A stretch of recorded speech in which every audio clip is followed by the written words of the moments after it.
Mush. Mush. Cat emoji. Mush. Mush. Come back Kato. Cat emoji. Wait. Wow. Another cat? Wow. Cat, please come back. Cat emoji. Motorized wheelchair emoji. Motorized wheelchair emoji. Motorized wheelchair emoji. Cat emoji. Black cat emoji. Cat emoji. Chair emoji. Motorized wheelchair emoji. Manual wheelchair emoji. Motorized wheelchair emoji. Seat emoji. Cat emoji. Cat emoji. Black cat emoji. I cannot believe the cat's left us again. Shame. Cat emoji. Cat emoji. Mush. Please come back. Cat emoji. Black cat emoji. Motorized wheelchair emoji. Motorized wheelchair emoji. Manual wheelchair emoji. Chair emoji. Motorized wheelchair emoji. Manual wheelchair emoji. Motorized wheelchair emoji. Motorized wheelchair emoji. Manual wheelchair emoji. Manual wheelchair emoji. Motorized wheelchair emoji. Motorized wheelchair emoji. Motorized wheelchair emoji. Motorized wheelchair emoji. Motorized wheelchair emoji. Motorized wheelchair emoji. Manual wheelchair emoji.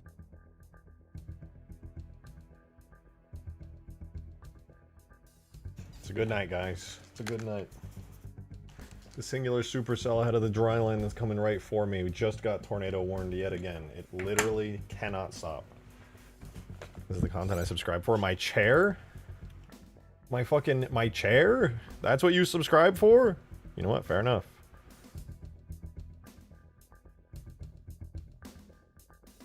Adam, what the fuck, man? What's your deal?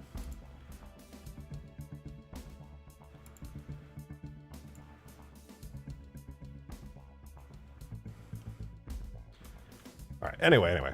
So, we're working on this beautiful Reach AA turret. And let's be real, this already looks great. Epic Gamer, thanks for level 5! Appreciate it. This is for Mush to get a treat. We demand it. Peak stream content. We love you, Mush.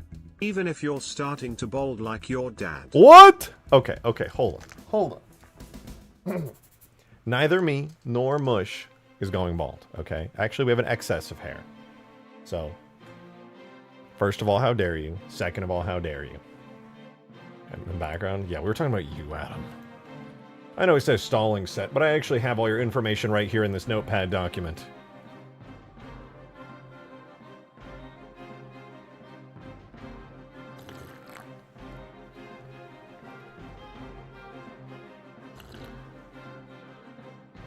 I know about that thing. I know about the incident. That's also right here. Honestly, pretty cool. Pretty cool. Pretty cool thing that you did. Pretty cool incident.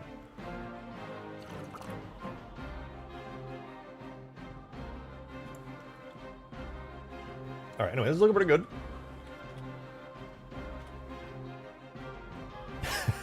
How? You don't want to know. I have connections. Are those hexagons? I know. I actually debated not even adding the hexagons. They are there. They are visually existing within Halo 3. It's my number 555. I know! Stream number 555 for Halo 3. It's a lot of streams. A lot of content, man. Should give me an award. They should be like #1 Halo modding streamer. Specifically streamer, because I'm not the #1 Halo modder, but streaming wise, that might just be me. That one might be, I might be him. I was inspecting the little glowy shield there. Dude, this thing does look really cool at night. I could even make it brighter, arguably, but I think at night it's really bright, and I don't want to like overdo that. I think it's pretty good looking at night.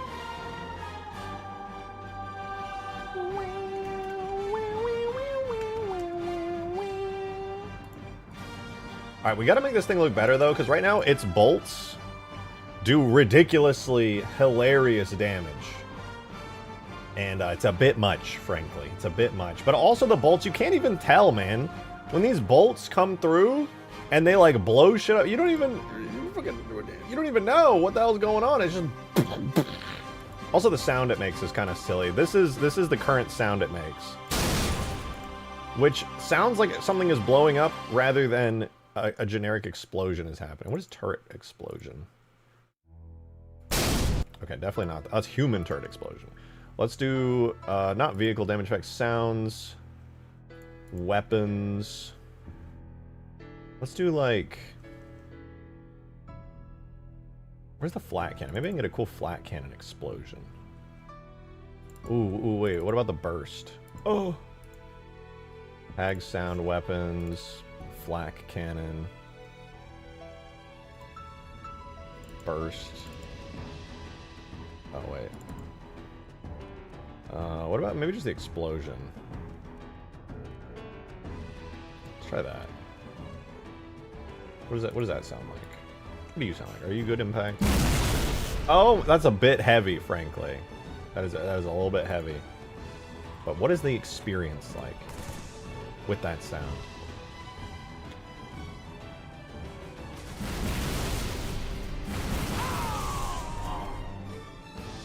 Seems perfectly balanced to me. Let's move on. Maybe we get like a slightly different... Like, what is the bounce? Maybe the bounce sound is good. Ooh, that's not bad. Oh.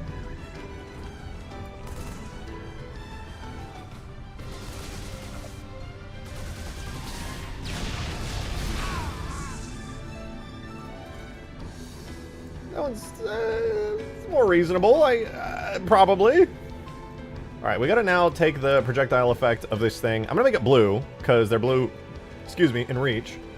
And we're gonna make it look extra glowy and extra bright here, because these are not the kinds of little baby effect bolts that the regular shade turret has. These are the big boys. These are the scary ones, the ones that you do not want to get hit by. What do we have? It's literally just a light volume. Understood. Okay. So we're gonna take this projectile light volume. We're gonna we're gonna go into the flat cannon weapon. And we're gonna put it the FX. This will be our projectile light volume. And now we're gonna make it look cool. Maybe a toned down plasma grenade detonation. I mean, that's visually what it looks like for the most part. So these aren't purple bolts anymore. They're blue, cyan even. And the intensity right now is 5 to 0. I'm gonna make this like 15, and the thickness is going to be 10x, and it's gonna look really stupid. I can almost guarantee it.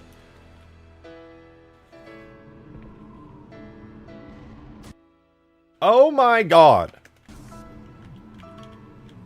So 10x may have been a bit large. Let's cut that in half. 8.5 to like 4.25, this to 1.25. Still a bit much, frankly. Let's bring this down to like 0.2 and like 0.05.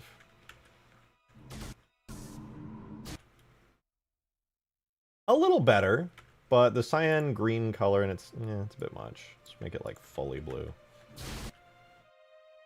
And then Modern Gamer, thank you for the 69. Wow, bald man do be bald. The chances that you won't actually release UF 2.0 tonight or tomorrow are too high. Watch Permafrost still comes out first. Well, ultimately, we're definitely not coming out tonight. I gotta rebuild the map after completely redesigning the glassing beam impact effect, but it's coming. It do be coming. Ooh, that's a bit better.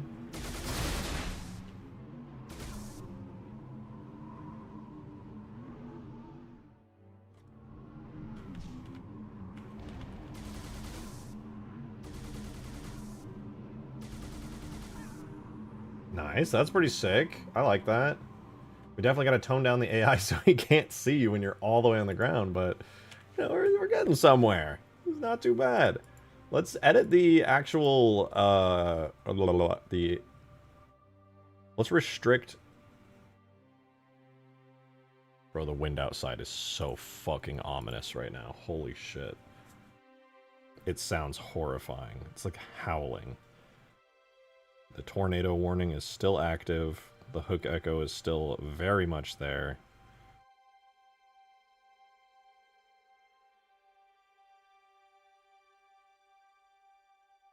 What's the accuracy cone? I like how it's kind of spray and pray weapon, more cinematic. It is very spray and pray. I hope to keep it that way. Dude, I don't like this. You know how they draw like those little triangular cones whenever there's a tornado warning, like the shape of it, you know, it's kind of like a probability cone where it like starts around the tornado and then it goes upwards. Bro, they keep drawing these cones like it's gonna go south of me. To change the lens flare to blue as well. Oh, there's a lens flare. I don't even have a lens flare. I gotta add one. Thank you for that 5. They keep fucking adding these cones that look like it's gonna go south of me, and then the storm keeps going north, and then the cones they're just wrong over and over. It's just pointing towards me closer and closer. Like, what if they didn't do that? I like tornadoes. I just don't like them at night over me. I would like them during the day away from me, where I can see them and go, wow, that's awesome. Northern Indiana is getting fucked up by a monster tornado right now. Yeah, I'm not surprised. Not at all surprised. Dude, this storm has the most crazy wicked hook echo of all time. It's so far ahead of the dry line, and there's no fucking hope whatsoever that it's going to die out by anything other than lack of heating.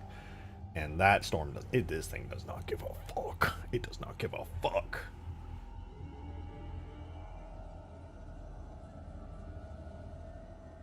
Oh, that's great. The predictive radar says it's going directly over me. Love that.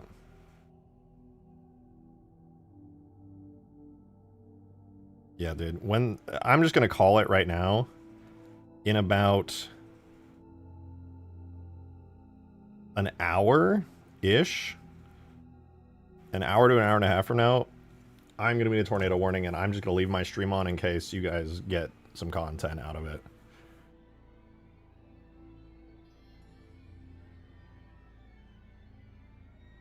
Now, let's see what we're looking at here. So that's the light flicker. Oh, that's cool. I should do that more. Custom functions like that are really nice. You clip it, true.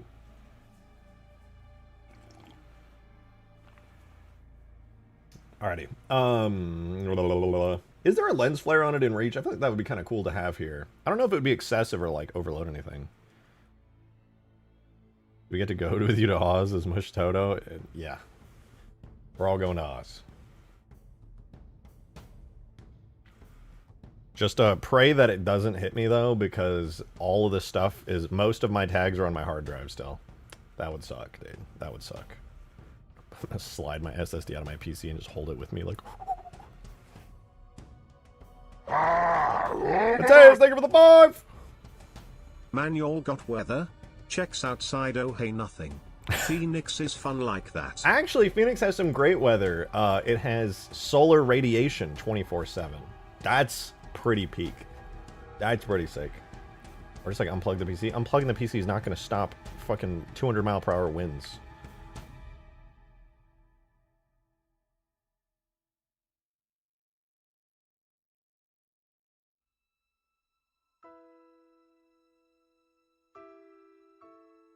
God damn, this thing looks good. I can't wait to do like a red and I can't wait to do the red and blue versions of this. This is gonna look so cool. It's gonna be fucking epic, dude. Strom chat. All right, let's fucking. What is this? Ooh. The AA shade has unique firing effects. Ooh, I didn't know that. What? This is peak. We definitely gotta get this. Hold on, let me see.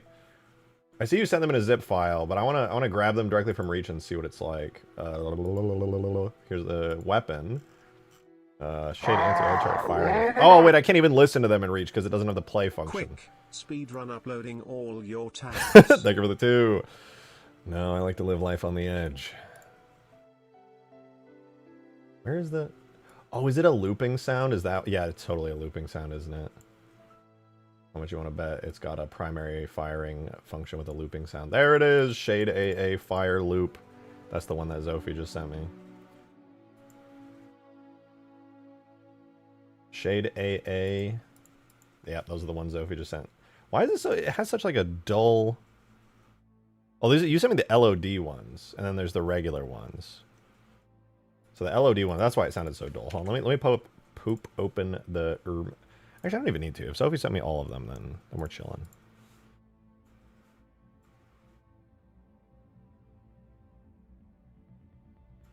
This has got... Oh yeah, shade, anti-air. It's got regular shade, the LOD sounds. It even has the shade opening and closing sounds. I forgot to add those, actually. Damn. Damn. I forgot. Alright, let me throw these in my sound folder really quickly. Sound... vehicles, shade, reach, and then I'll have to just organize these very fast. Drag them all in. Okay. This will be shade, AA loop. 1. Shade AA loop 2, 3.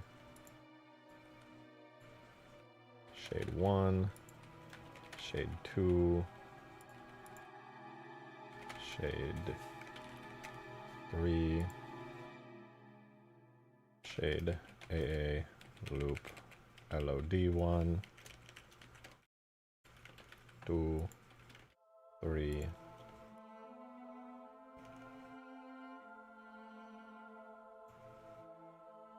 loop out LOD. Wait, undo. Where's the loop out? Is there no loop out?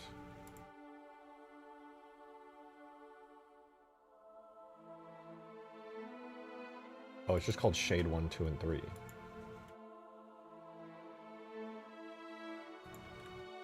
Shade AA loop out. 1, 2, 3. This is... Guys, tell me you're engaged. Tell me this is engaging content.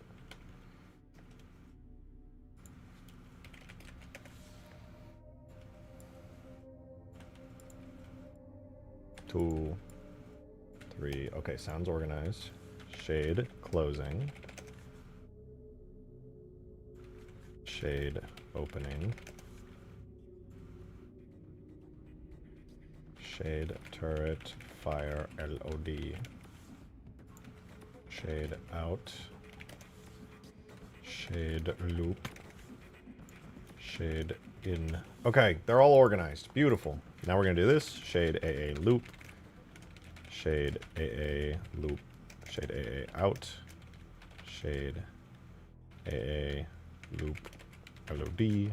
Shade AA out LOD. Alright, perfect. Out LOD. Loop LOD. Out.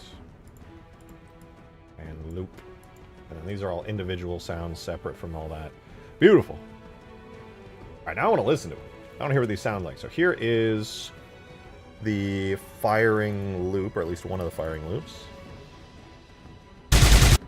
Oh, my ears.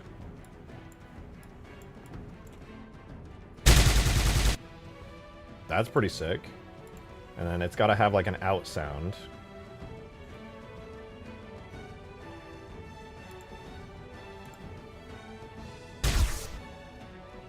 Okay, it's kind of meaty. And then if you're in the distance, when it's firing, you're going to hear this. That's pretty cool. What does it sound like when it's closing, aka you're getting in? Ooh. Then when you get out. Nice. What's the in looping sound like? And then when you're sitting in it, it sounds like... Ooh, these are cool. And what is this one, though? Genuinely, no clue. Oh, that's got to be the generic shade turret fire sound. Okay, sick, dude. These are going to be peak. Awesome. I don't think I need that shade turret fire one, but every other one, dude, I'm absolutely putting these in the game. 1 quadrillion billion % these are going in the game.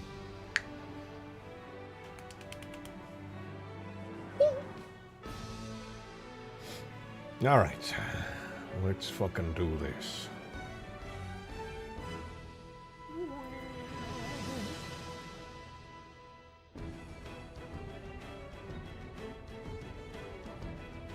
Okay. Wicked Hook Echo is still barreling directly towards me. Yay. Alright, let's go ahead and make these work good in Halo, the video game. Watch in awe as we import a fuck ton of sounds. We're we're going to use the following command for the individual sounds, which is sound single. Then we're going to find the directory, which is sound vehicles shade reach. And then first we're going to do shade closing .wave. And the sound type is going to be vehicle animation. And we're going to put it into a sound bank called shade reach, like so. Lovely. And we do need to close our game for this. Pretty sure the enter and exit sounds are already used by Halo 3 Shade. They are different, I can tell. I've heard the Halo 3 one many times. It is very similar, to be fair, but different enough that I'd like to have it. So here's shade in. Then we're going to do shade loop.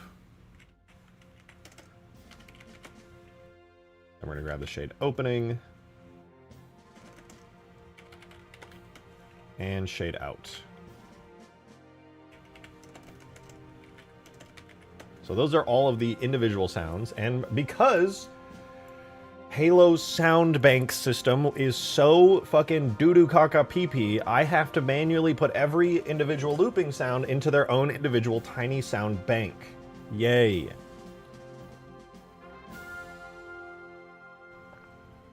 So we're going to do a very similar command, but we're going to do shade reach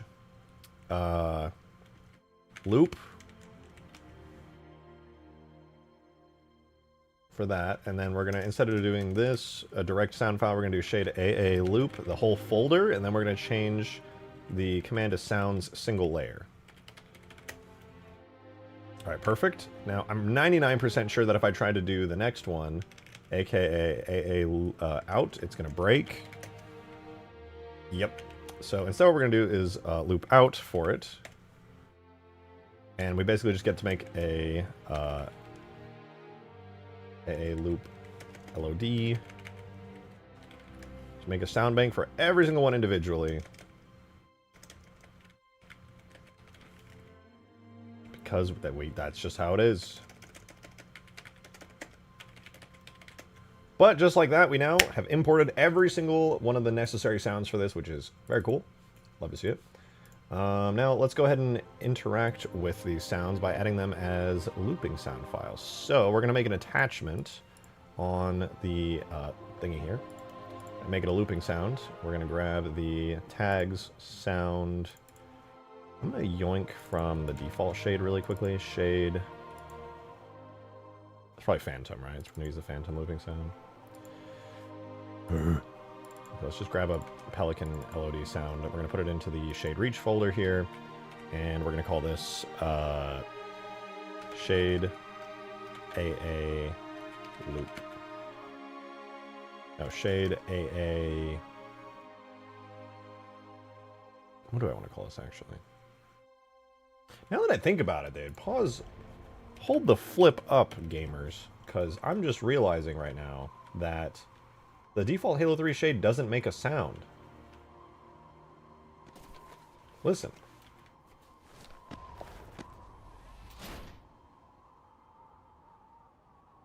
There's no audio whatsoever. There's like getting in sounds and getting out sounds. That's it though. What the hell? Shade AA firing sound. And we're going to put that on primary trigger. And the primary scale is going to be primary firing. Vehicle. We need to put it on the weapon?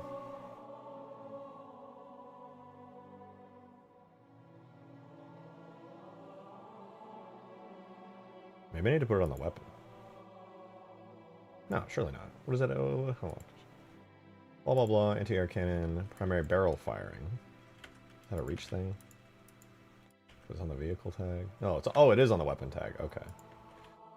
Never mind. Let's go back to the weapon.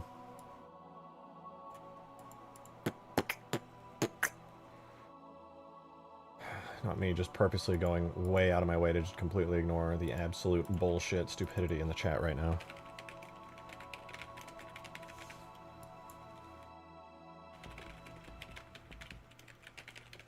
Alright, primary barrel firing is going to be our shade AA firing sound looping, but all this is right now is a Pelican. Yay. We're going to swap the Pelican out to be exactly like this is in Reach, which is minus 15 gain allow marker stitching and fade out alt start. Cool. Let's do that. So vehicles, shade reach, and then we're just gonna grab shade AA loop. And then we're gonna get the out sound, which is shade AA out. We're not gonna fade in. What were the settings again? Fade out at stop, fade out at alt stop. And then there's nothing there, no synchronizing playback.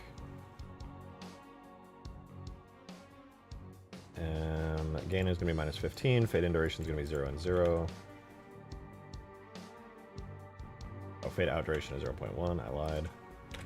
And then we get to edit the actual looping sound itself. So the looping sound has minimum distance 15, maximum distance 100.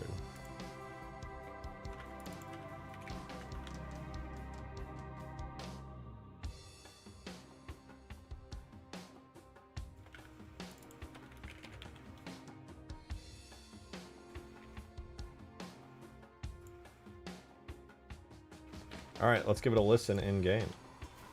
Why is this flying in the air?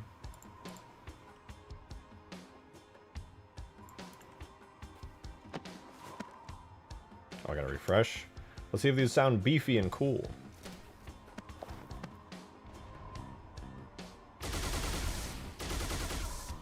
I don't think it worked. Pause! Pause!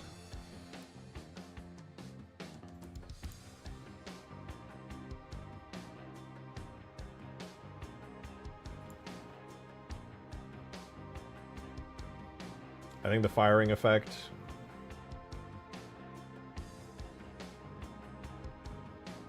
Is it the shade reach firing effect? Shade turret fire sound.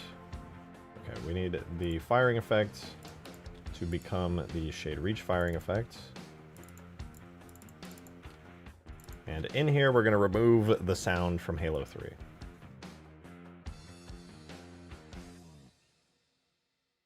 So remove that turret fire sound, remove the turret LOD fire sound. We'll leave the effects. We'll refresh yet again.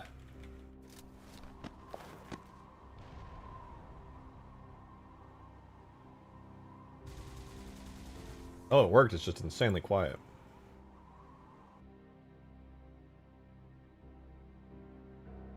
I was a little confused as to why the sound was at minus 15, but we'll put the gain to 0 and see what happens.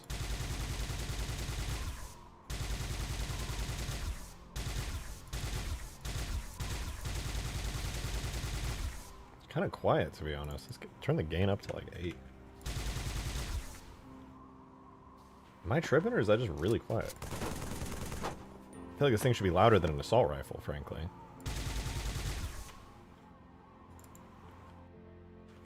I'm gonna up its gain manually, so it's a bit louder.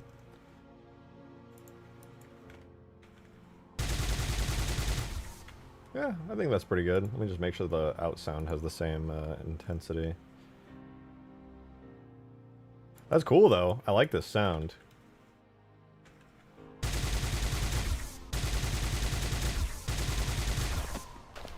How about this?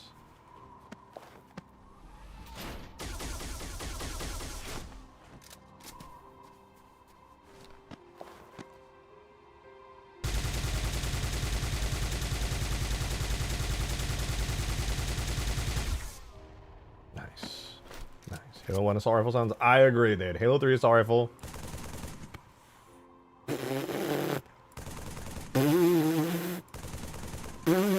Terrible.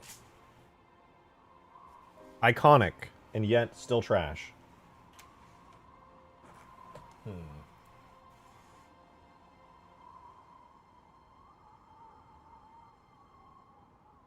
we gotta add the looping sound for not just the whatchamacallit, but also for the doohickey.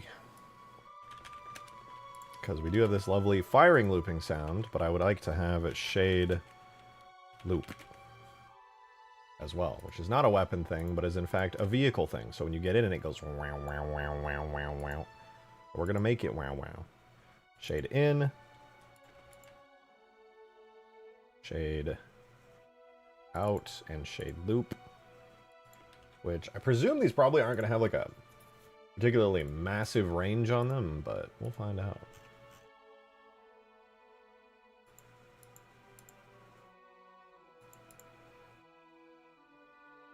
The range is literally default. Got it. No changes necessary.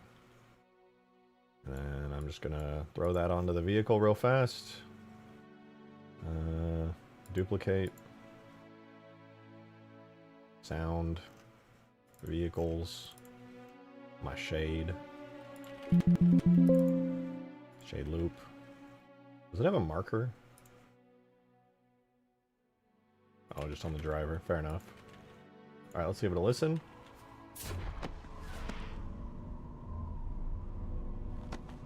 Cool. Beer McDrinky, thank you for the 5. Don't forget, the lens flare is still purple. True. Also, is it possible I was shadow banned from chat? If so, I'm unsure why. Big sad face. You shouldn't be shadow banned from chat. I see you in there. You said the reach ones sound so beastly and heavy. I love them so much. Let me check top chat. Yeah, no. You're not shadow banned from chat.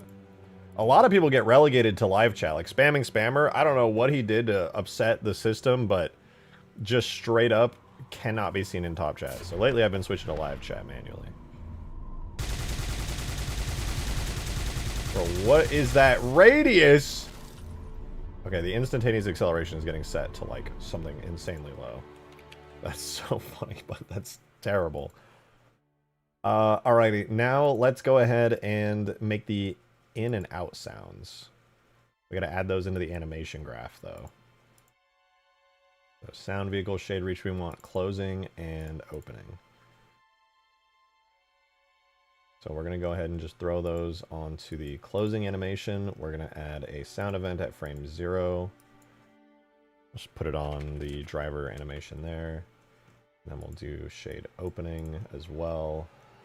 Sound event, shade opening. And hopefully that works.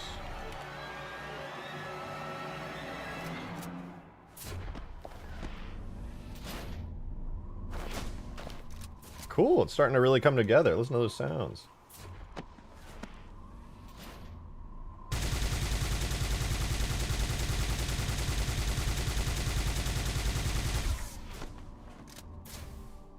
Not bad.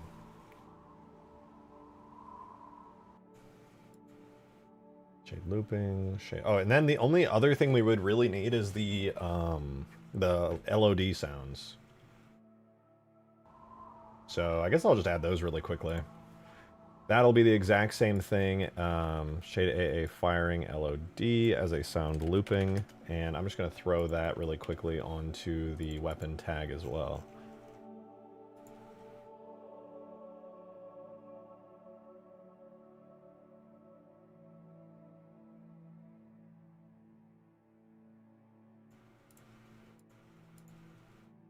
We'll do firing LOD, and then we're just going to swap and add these. AA loop LOD, AA out LOD, and then all I'm going to do is I'm going to copy the same LOD values from reach. Because honestly, I don't do LOD sounds that much, and I haven't in a while anyway. I want to see what the values are. Read up for shade movement sounds. Oh, got you. Simple hum like gravelous, but when turning is a faint like a spirit. It probably... I wonder if it has a turning sound. Wait, weapon, attachment, firing, shade. Oh, that's the plasma cannon. Why do I have the shade plasma cannon vehicle?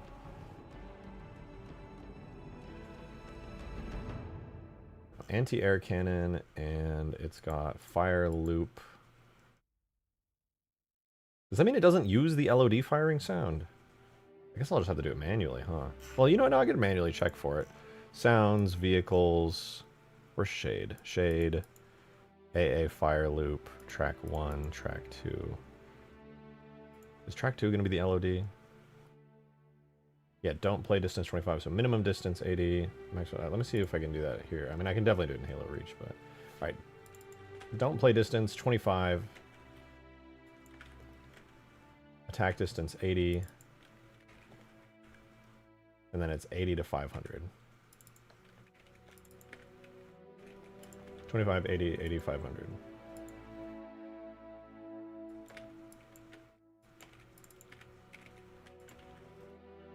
Alright, so now we got our LOD sounds in. I genuinely am not really sure what that's going to sound like.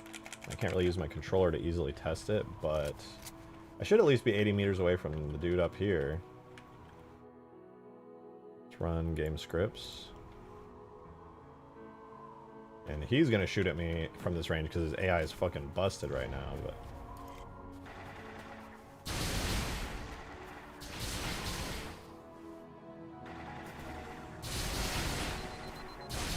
These things are so broken right now, bro. The instantaneous acceleration is ridiculous. God damn it, man. I get shot or I can't do anything. I feel like the radius is way too big as well. Oh my god, I didn't even think about this. Does it have an insane... Oh, I gotta check. The projectile that it fires... Maybe the projectile has an insane radius, so that way it kind of like blasts around your vehicle. I hadn't even considered that.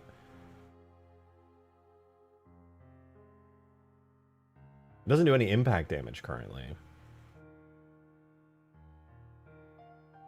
Am I blind? I think I'm being blind right now. Yeah. Down here. What is the collision radius on this thing? Oh, it's 0. Okay. Interesting. So then what I'm going to do is go to mine on my weapon.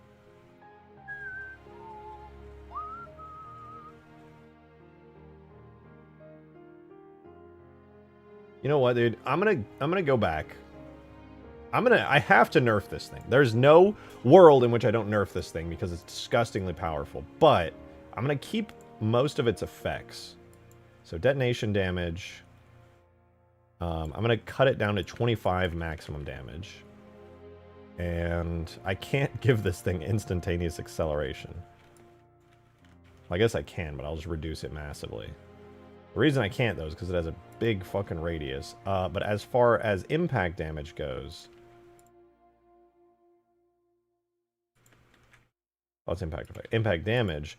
I'm going to also give it the original impact damage it had, but I'm going to cut it in half as well. So it's still going to be really, really strong.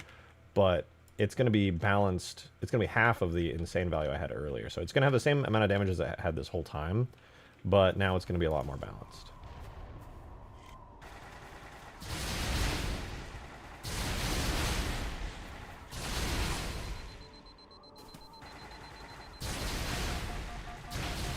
This is basically makes raiding on foot while this guy is up impossible. Let me see what it's like if I get in a Falcon. Like, what is the experience for me right now?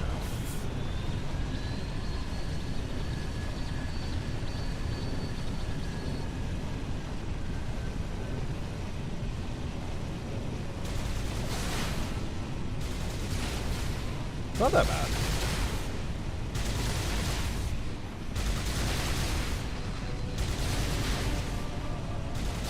He is cooking me, though. There's, like, literally nothing I can do to get away. His aim is really good.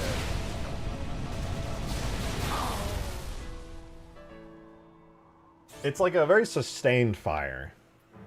Like, I could definitely hide from him.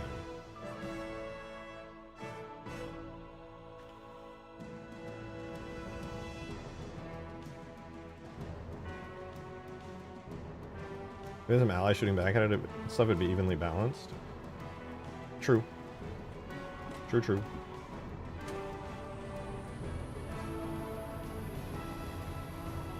I'm gonna try going in with a Pelican with this new damage setup and see what the experience is like. Jesus!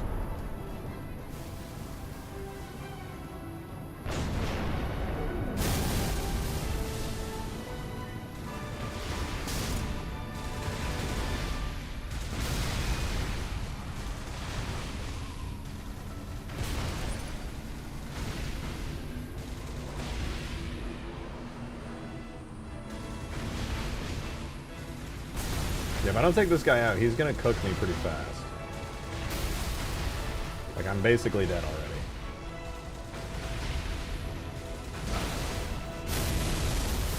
The only real solution would just be to kill him or just go around the backside where he doesn't exist. And that makes me just want to put another turret on the backside.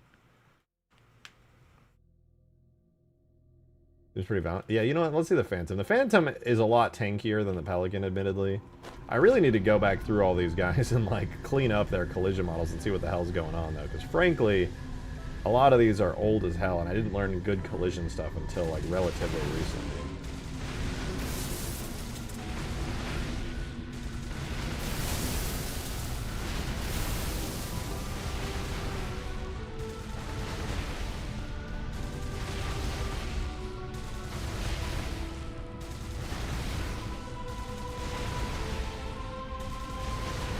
Shooting at my engine. He's like purposefully targeting them.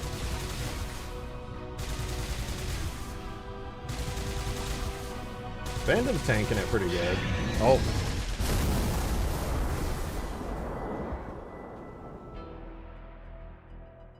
Well. Maybe I should have put the Pelican in the Phantom's place. Imagine if we got a Halo 3A Wraith glitch on the turret and just have someone going brrr. I mean, that would be pretty sick, honestly. Part of me does want to have one that players can use, because they're just, it's really cool. Like, this thing is beastly. Like, look at, against a Warthog with just non-stop fire. I just killed that thing instantly! It's busted!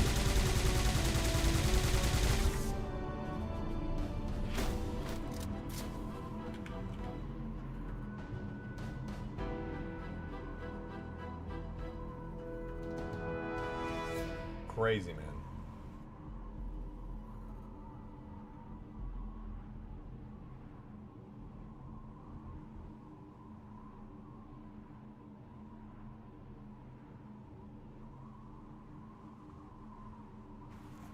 All right, 9:15. Do I die? Oh, it's still coming.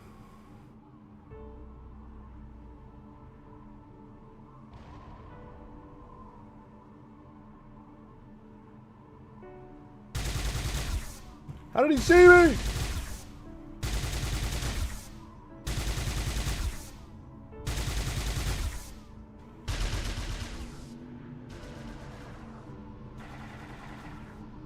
I like those LOD sounds. That's pretty sick.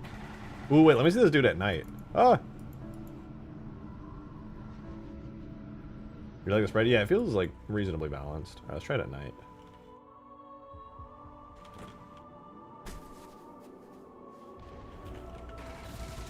Oh, yeah.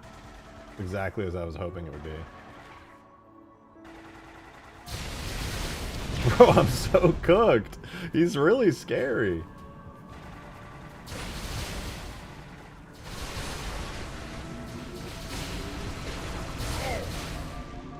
Dude, the AI in this map don't play around. This makes me so happy, though. This makes me so happy because I want the AI to be scary. Like, they should basically fill the role of being more players. The Phantom kind of sucks, though, not gonna lie. Phantom's still just pretty bad. Its accuracy is abysmal. Oh! Like, there's nothing you can do because they have such a wide, like, AoE radius. I think maybe I ought to tone down the AoE radius of that, though, a bit, because, frankly, the fact of the matter is you just, as soon as you're targeted, you're fucked. Oh, that's Zed! I know him! No, yeah, the detonation damage, at least the reach detonation damage is dirty. It's dirty, and I just feel like it's a bit much. So, like, I'll cut it in half. It's still going to be really big, but it should be maybe a little bit more reasonable.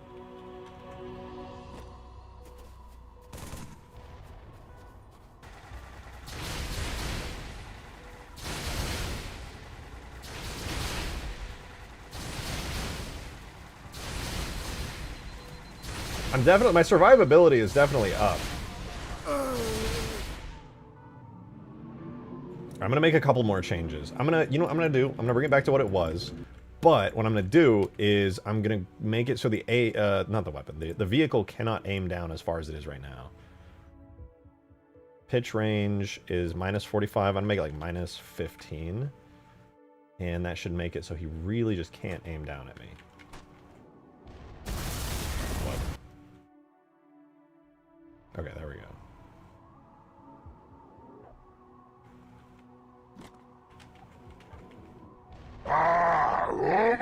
Bro, that's not minus 15. Thank you for the 5, Anyway, to Mateus. make more shot deviation, so it's not as accurate. More shot deviation, so it's not as accurate. I like the accuracy right now, because this is mainly designed to take out flying vehicles. My brother in Christ, what did I just...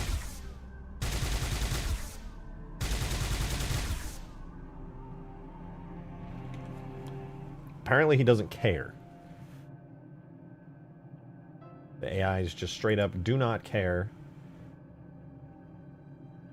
Wait, does that mean if I'm up here, can he aim like all the way up at me because that's how the animation's maximum is?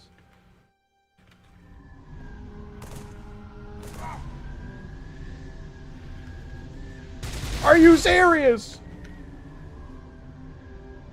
He deleted me instantly.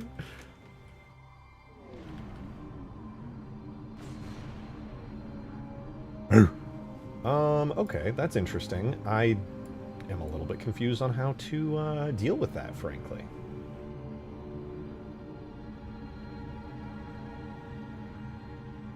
I mean, it should aim high, but it shouldn't aim low.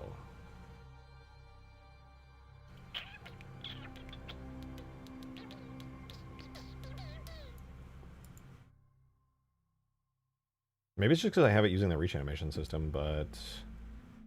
It'd be nice if I could just manually clamp it here. The AI doesn't really seem to give a shit, though.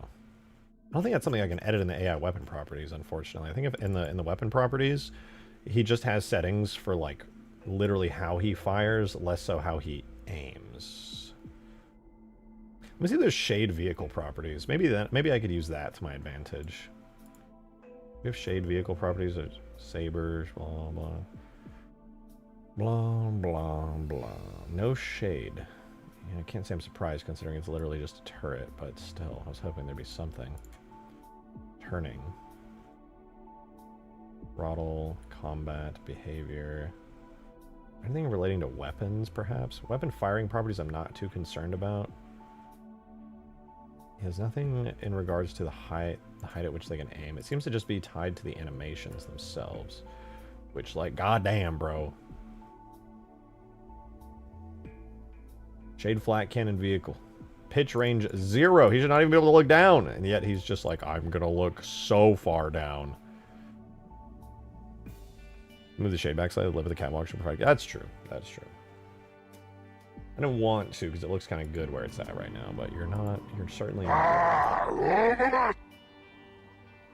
Thank you for the 5 that the Mateus. next multiplayer map you make be a smaller enclosed map as a way to challenge yourself. What do you think? I'm some kind of pussy? I only do the biggest maps maybe ever.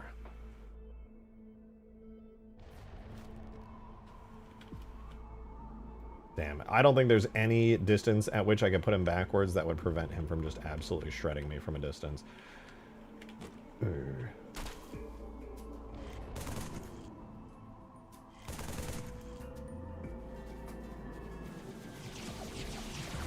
Ah! Ah! It's fucking Halo Wars out here, bro. I'm cooked.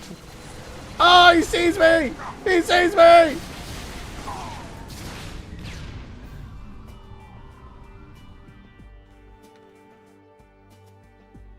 Can you add the lich to isolation? Hell yeah. Fuck yeah, dude.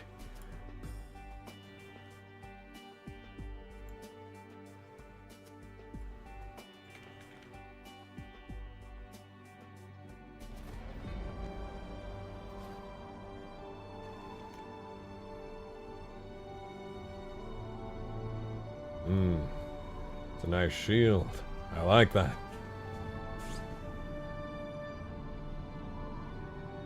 It's nice. It's good.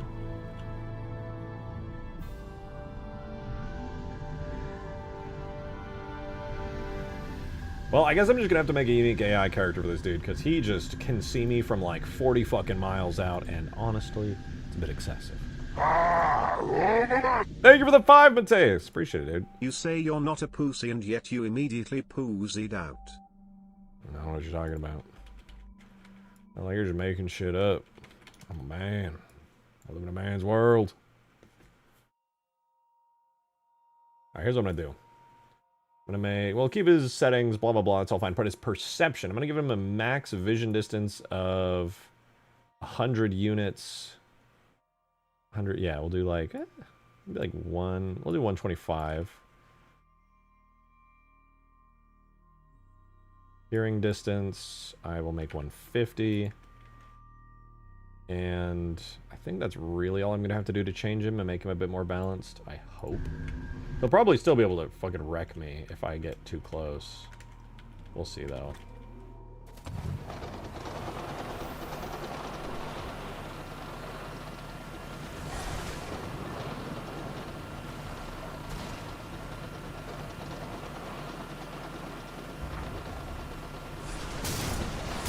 I don't know, from down here, this might actually work out pretty good. He'll probably start targeting me as I come within his like, cone of vision. Really, he's just not particularly interested, though. That's kind of sick. Hello? Okay, let's let the AI do their thing. They're all gonna go flying out. They're gonna go into the battle. Hooray. They're all schmoving and going places. They're scared of the dome still.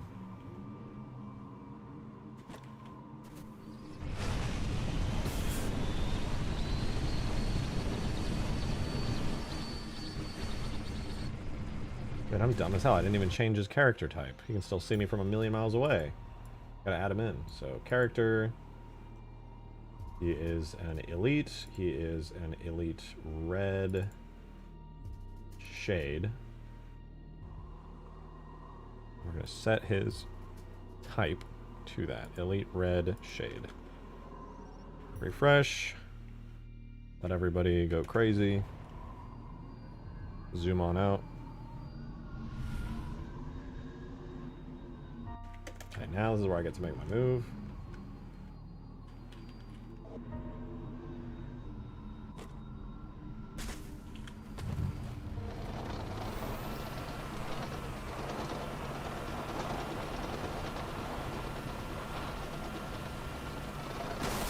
Okay, he's not perceiving me, I think.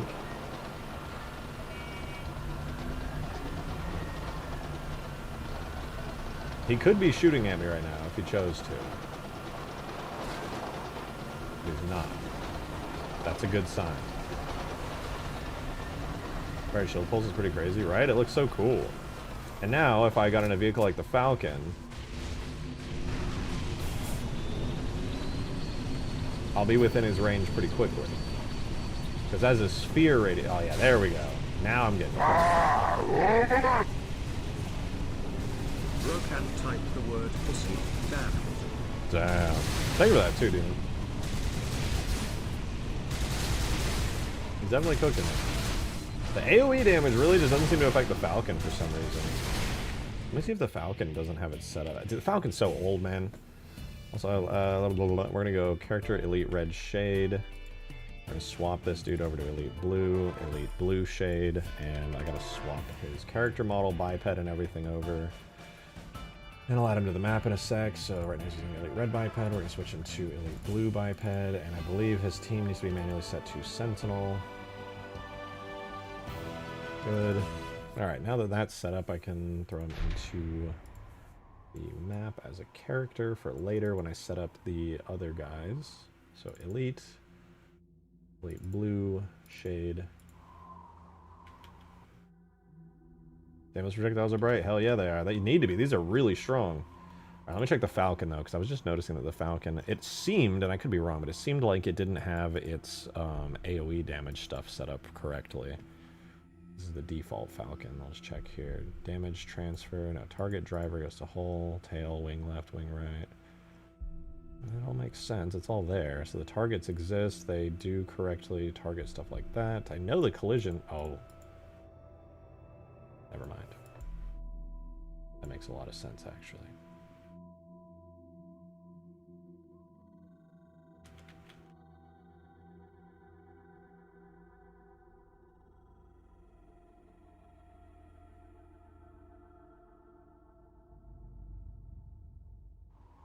So now the Falcon's going to get absolutely shredded.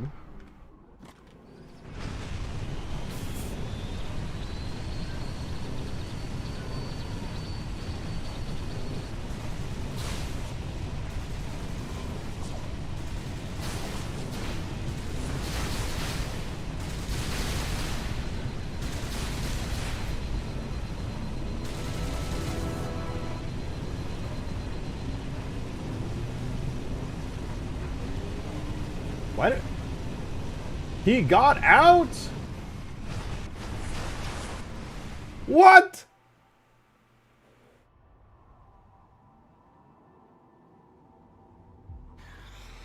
Bitch, what the fuck?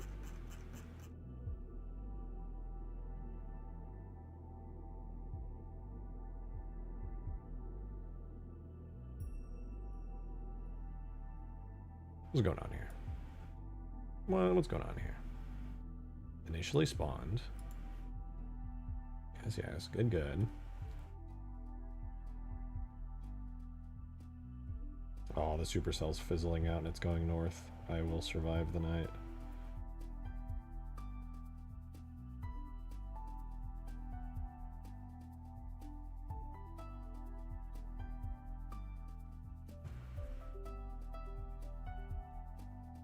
Alright, let's see. If unit health is 0... So let's screw the gun tower thing really quickly. This is what we actually need.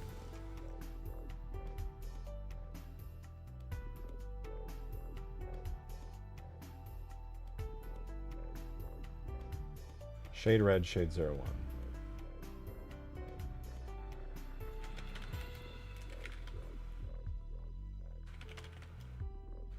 If unit in vehicle, shade red, shade 01. If he's gonna get out of the vehicle, he's dead.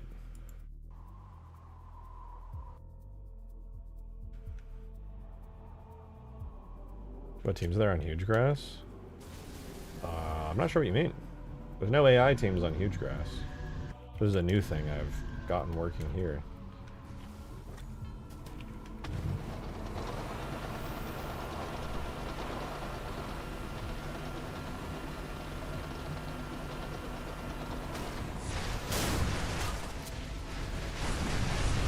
Oh, they're cooking me.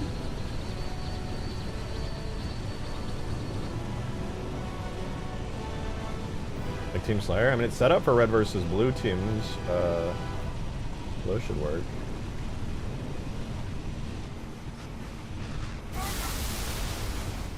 What?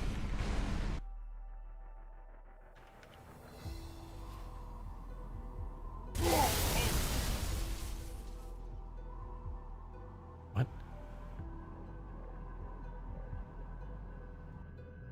Are you telling me he's... It's saying he's not in a vehicle. But he's definitely in a vehicle. Returns true if the given unit is seated on a parent unit. Does the shade not count as a vehicle?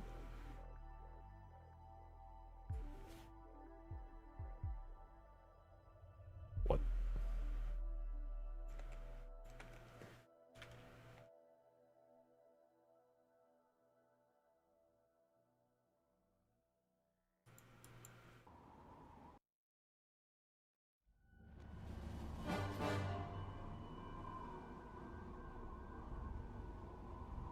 Alright.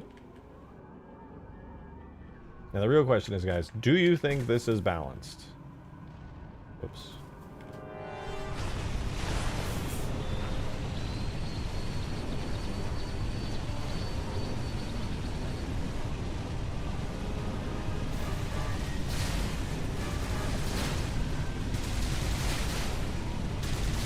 One could even argue it's not strong enough.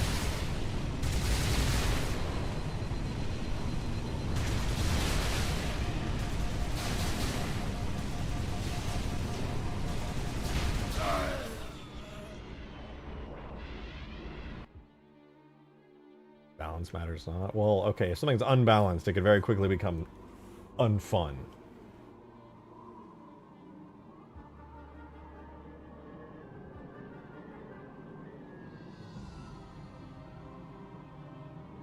Two. I probably should add two, frankly. Just to have the whole thing covered.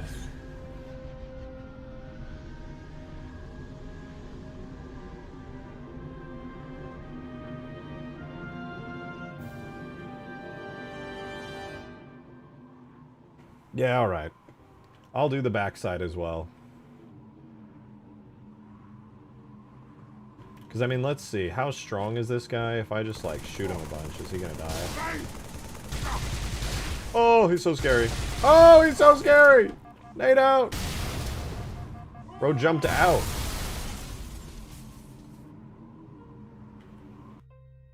It makes a ground entrance to the spire.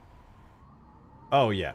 I just need to go in and actually, there's a thing I gotta do with the terrain. If you notice, there's actually a dip down here, whereas the other side, I just keep forgetting to add it. It's kind of just floating off the ground currently. But yeah, I will do that. I will modify the terrain a bit and make it... Down here, there's not even a dip. There's supposed to be one. But yeah, absolutely. I'm gonna manually go in and work on all that.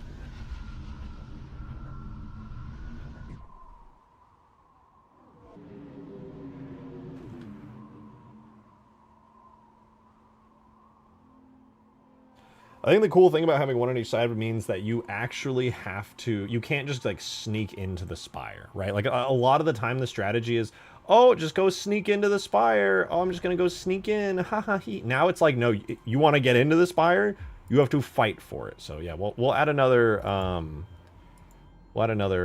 shade. I think the way I'm going to do it as well is I'm going to split the shades up into individual groups so that way they respawn individually. For example, with the ghosts don't respawn because there's two ghosts on each side. They don't respawn until they're both dead. I'm going to do the shades completely individually so that they have the ability to independently respawn and not, like, rely on one another. So I'm going to make this Shade 01 red. And I'm going to make another one called Shade 02 red. And he is going to have a starting point up top.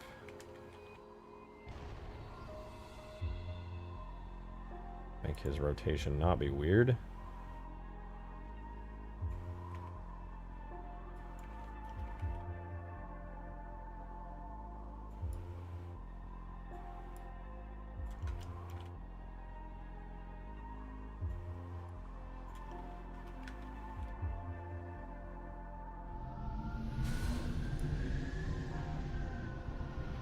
So that one there, and then we're going to add a second vehicle for them. Also going to make them called Shade 02. So the secondary turret here is going to be, for now anyway, another default Shade Reach turret. I'll swap this out for a red one later. But we're going to give it the name Shade 01 red, right? Or is that taken? What did I call the other one? Shade red. This one's going to be Shade Red 01. This one's going to be Shade Red 02. I'll just manually place this up here.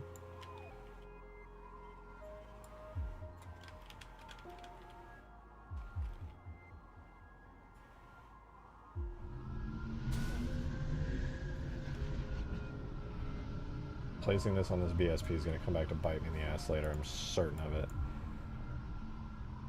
180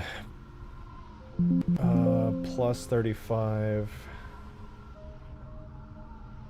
would be 250. No, 180 minus. That 35. reminds me. Thank you for the 5. I hope you liked the screenshots I sent. I did. I know I sick. sent 6 also. Fuck. No, they were sick. I really appreciate them. I thought they were genuinely perfect. You sent some of the best screenshots. I am grateful for it.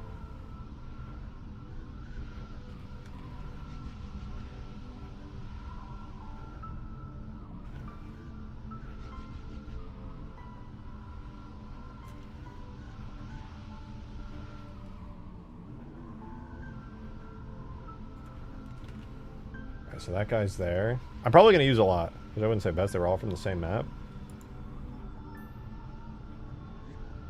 They were really good, though. I don't know. They look nice. I'm going to use them. I appreciate you sending them, frankly. I think they were pretty cool.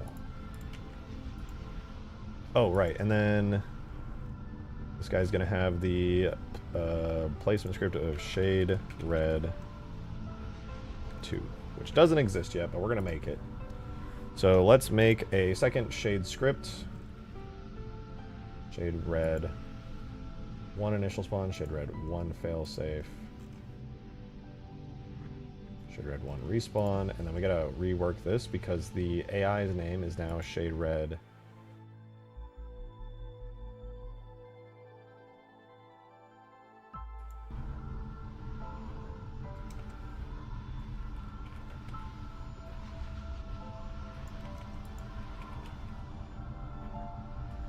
Shade red 01. The value is going to be named Shade Red, AI Shade Red 01. And I need to make sure to account for that in all of these.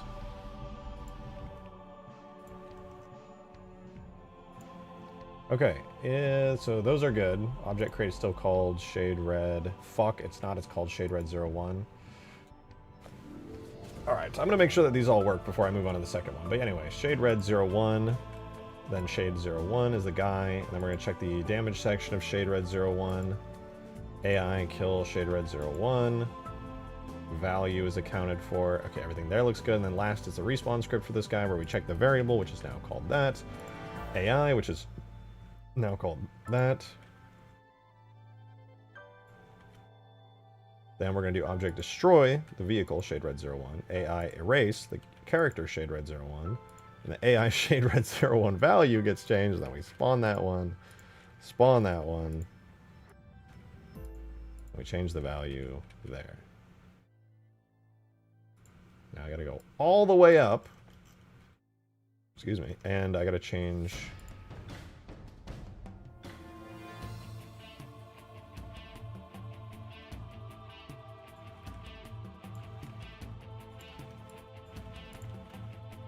Save those. And then last but not least, we gotta make a command script for our dude.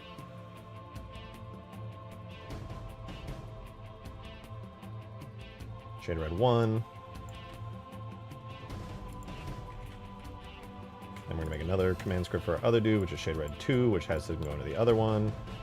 Compile, look for errors inevitably. No, I did it right. Shocking, actually.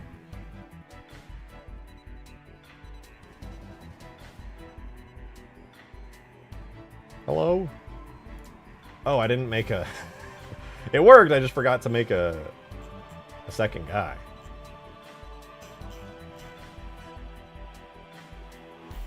Alright, so those are our command scripts. Right. So for our second dude, it's all the same. God, these scripts are so excessive. Right, so here is 02. We check if AI Shade Red 02, 2, 2, 2, 2, 2, 2, 2, 2, 2, 2, 2, 2, 2, 2, 2, 2, 2, 2, and you're not gonna guess what's this one. 2. Alright, let's see. Do we get successful script compile? We do! And he lives! Nice.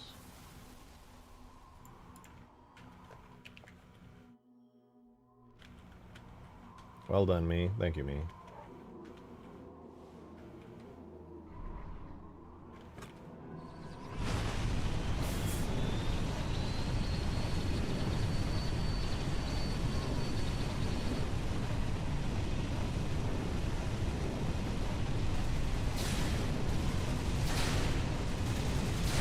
Oh, this is scary. Holy fuck.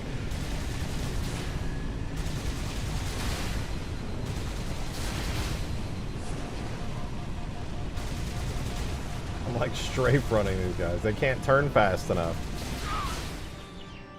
They have really... He got out! Why do they keep getting out of the fucking vehicle?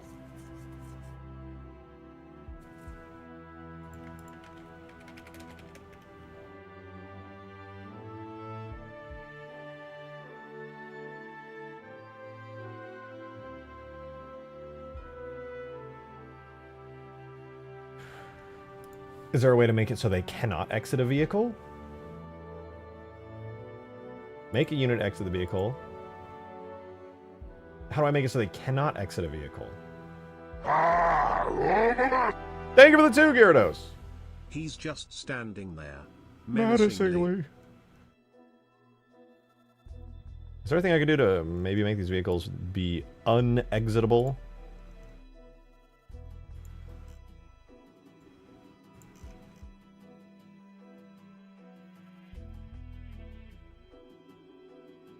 Not enterable by player. Wait, flags closed. No, closed means... Let me check the actual shade vehicle tag. Maybe I can do something with that. Can you make the vehicle itself an AI? Yeah, I mean, not even theoretically. I easily can. I just wanted to have an elite in there, but realistically, if that's not going to be working, I might just... No, because it kind of has to be. For the way multiplayer works, I literally have to have a dude in there, otherwise it won't even count as being on.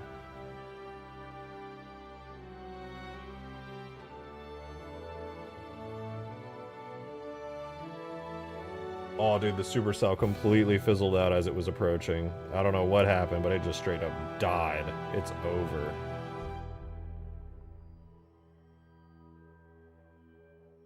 It was on track, and then suddenly it just went northward and went...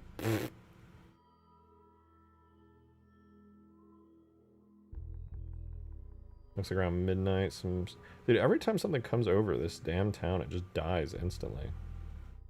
I'm a little disappointed, frankly.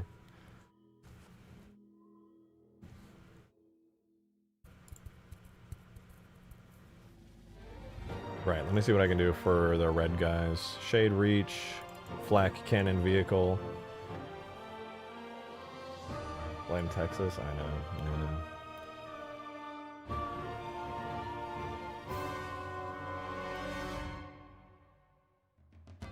Maybe it's because I didn't have allow AI non-combatants? No, because technically...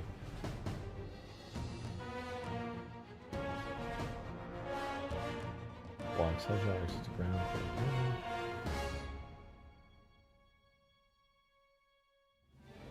what if I do locked? Does locked mean that it's like... Locked mean you can't get in it? Or does it mean I can't get out of it? I think locked might mean that once you're in it, like, you're in it. So I'm going to set those to locked.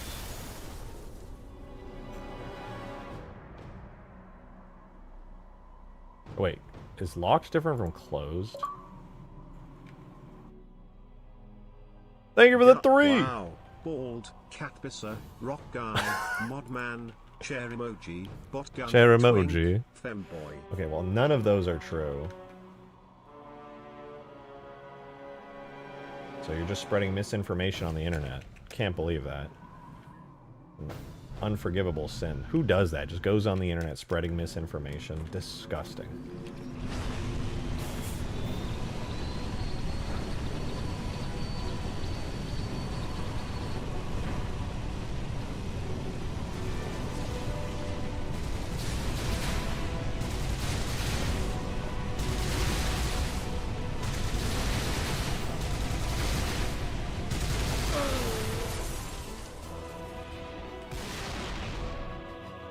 He got out! Why does he keep doing that?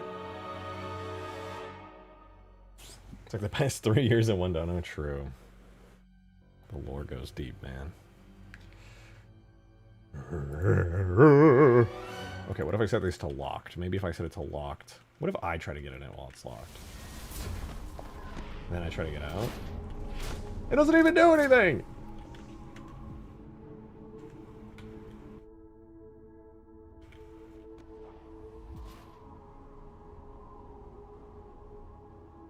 The big mortar was about to hit him, so he bailed out. Wait, does that mean he's on the wrong team?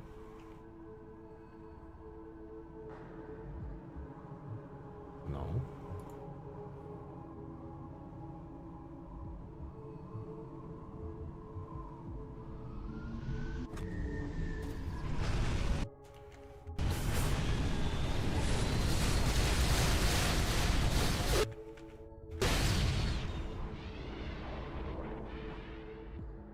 We didn't get out that time. That's promising. Yeah, he bails.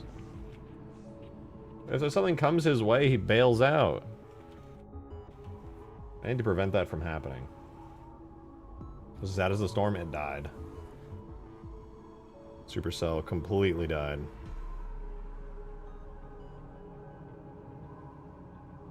Started heading north all of a sudden, and then just...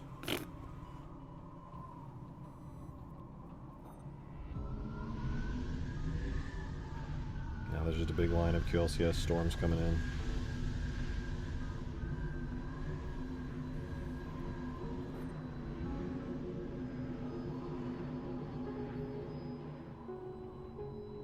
Can you just super glue it? Yeah, I mean, I guess so. Wondering if there's anything I can do here.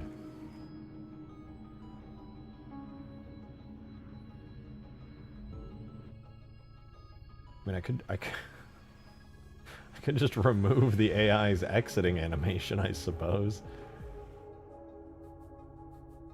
Yeah, turn anything off related to self-preservation. I was also thinking about that.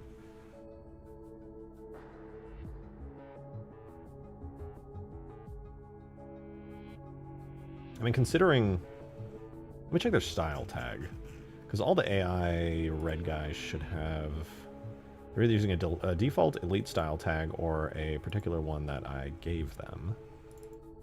The elite red... What do they use? They're using a default elite style. I'm going to do... Elite red... Elite style.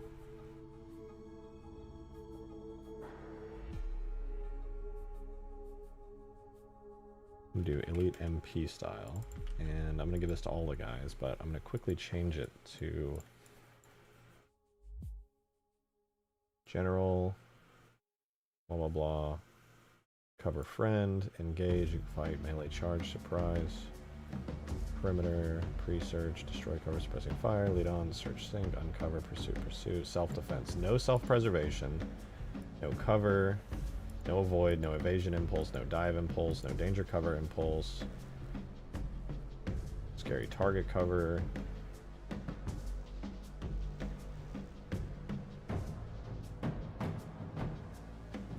None of that. So vehicle-wise, enter, vehicle room.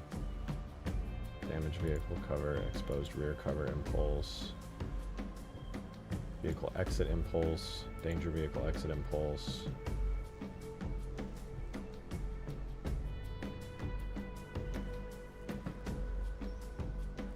Okay, let's try that. I'm gonna go into the gun tower guy. Give him the style.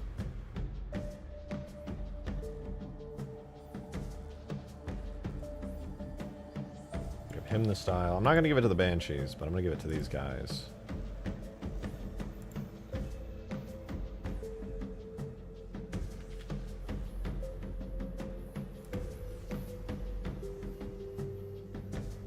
Okay, there, and then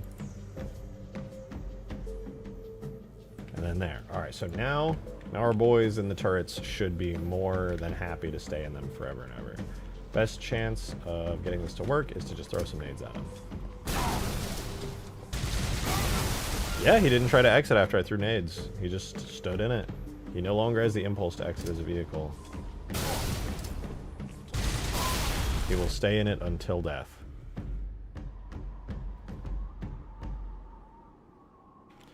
Lastly, I'm just going to make that damn shade turret stop flying into space. Let's go to that shade reach physics model and set its type to fixed for not just the defaults, but also for the destroyed.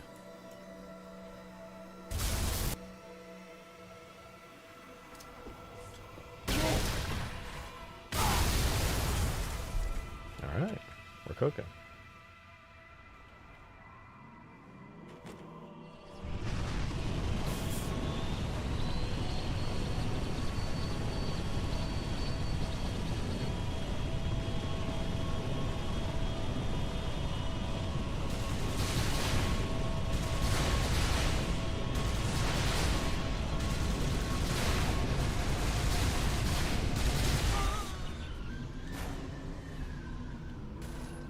They are chillin'. So why did the CAS carrier not show up in our playtest? Oh, the way that I was summoning it was causing a bug. If you really want to know the reason, it's... Just due to the way multiplayer syncing works, I believe. I still need to test it to be 100% certain, but basically what was happening is whenever I would summon, let me find it. So we have this, I have a script called Glassing Timer right here, and it just waits a random time between, I think, 3 to 8 minutes. And then what it would do is it would wake, by default, it didn't have this if statement here. It would just wake a script called Glassing Beam. So this syncs. Whenever I activate a script, that syncs. But things like if statements, if I ran this before, I was basically running an if statement on the client machines, which would... I would basically say, hey, synchronize the script called Glassing Beam, which would then have a script run that would say, if this, if that, blah, blah, blah. The problem is, I didn't think about it. You don't want to run if statements on client machines. So what I did was I put the if statement up here. After a particular amount of time, then the host will run an if statement, checking is it daytime? If so, run the daytime script, or if it's not, run the nighttime script. So that was the fix, basically. I was running an if statement on every client machine, but instead I switched it to running the if statement on the host machine, and then once the host of the match determines whether it's day or night, then I will run a very simple script that synchronizes to clients for either the daytime one or the nighttime one.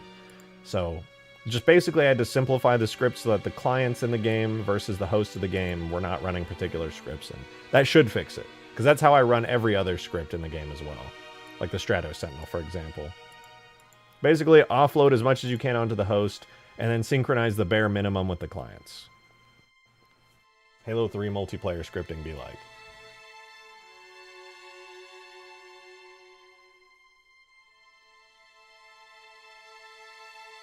What if the central room of the Spire Towers, you added those big spherical structures from snowbound bases for cover? Big spherical structure. Are you talking about these things?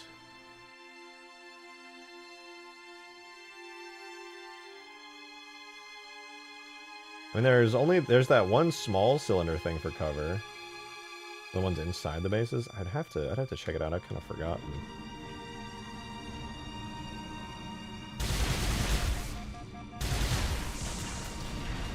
Dude, I can't wait to try this out in game. This is sick. Yo, thank you for the 3 months, Will. Appreciate it, man. Thank you.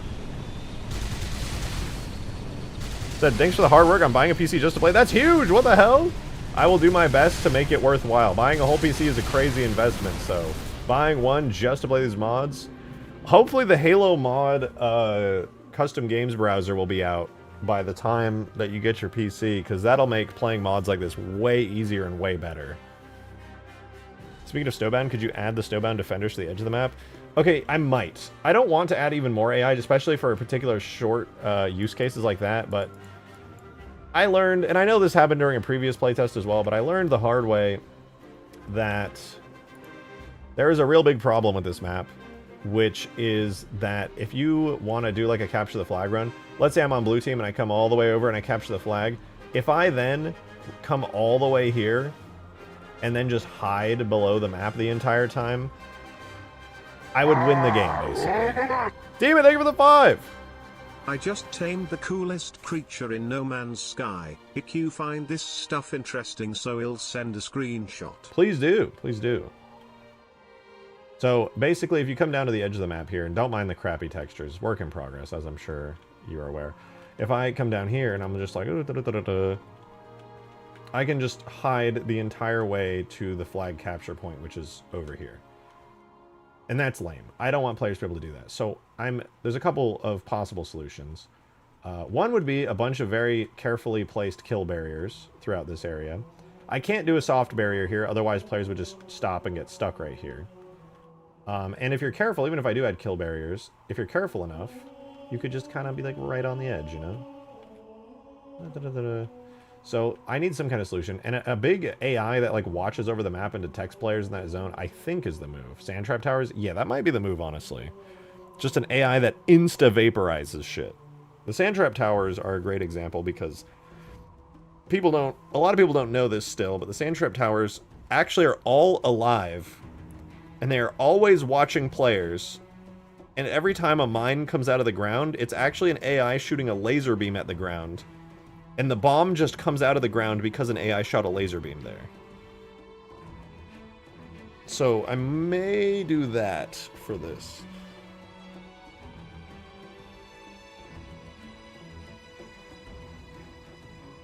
Just do a Guardian lurking in the distance. Well, the thing is we have a Strato Sentinel.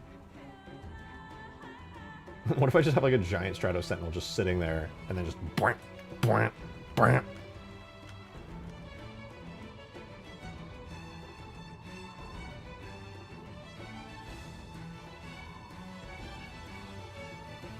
I'm going to see if it's even possible to do the kill barriers, because the kill barriers would definitely be the move.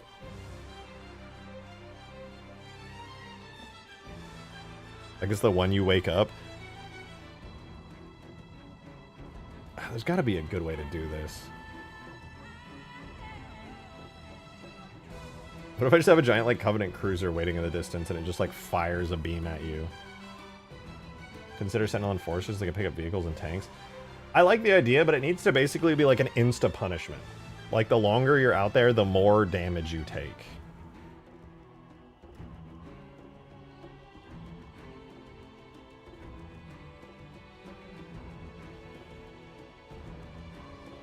Have its leg kick the shit out of you when you cross the boundary.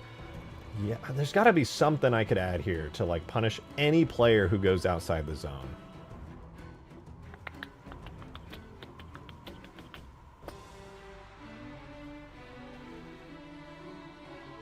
I'm so curious. What does the script look like on Sandtrap that controls this? Data, levels, multi-shrine.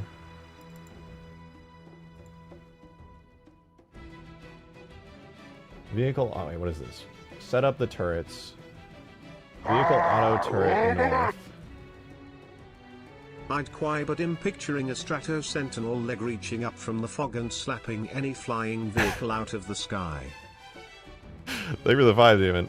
I mean, that'd be kind of fun. Wait, what is vehicle auto turret as a command? Wait. Turret north, and then there's like a bunch of numbers. Is that signifying a zone? I would presume that's one corner, that's another corner, and then that's the height. Let me see here. Vehicle auto turret, is that a proper command? Huge towers, let's see. Vehicle auto. Sorry, let me see. Thank you for the... That would be really funny, not gonna lie. Sets the specified trigger volume and parameters for an auto turret. Oh, so yeah, that's exactly what it is. It's kind of annoying, though. Not gonna lie.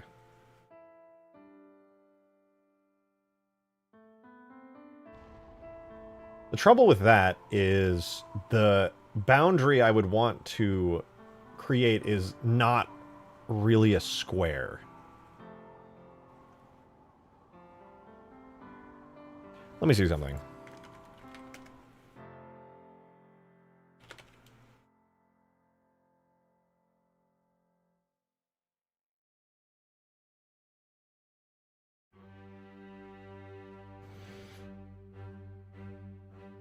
Portals, instance geometry, water,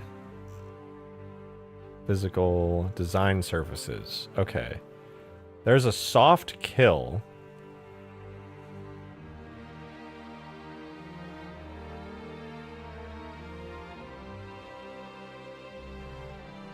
Oh, that's perfect. Wait, I can make a soft kill barrier.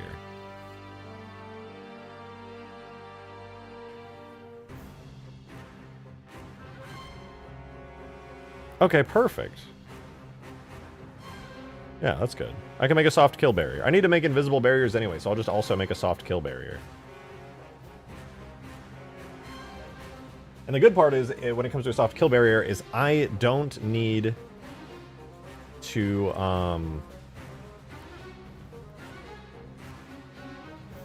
I don't need to make it like a proper flat box kill barrier like I do here. You know, I'm going to make those really quickly. I'm going to make those very quickly. Actually, before I forget. You. I gotta redo this because I actually lost my progress on it earlier. I had it like roughly there. I'll do it later. I already have it in game right now, so whatever. All right, we're gonna go open up the map, and I'm gonna make the soft design stuff for it. Don't do an uncreative barrier, something like a turret or a ship that kills you. So this is gonna be a fallback barrier. This is gonna essentially prevent people from cheating the system. I can add a fun one, for sure, but...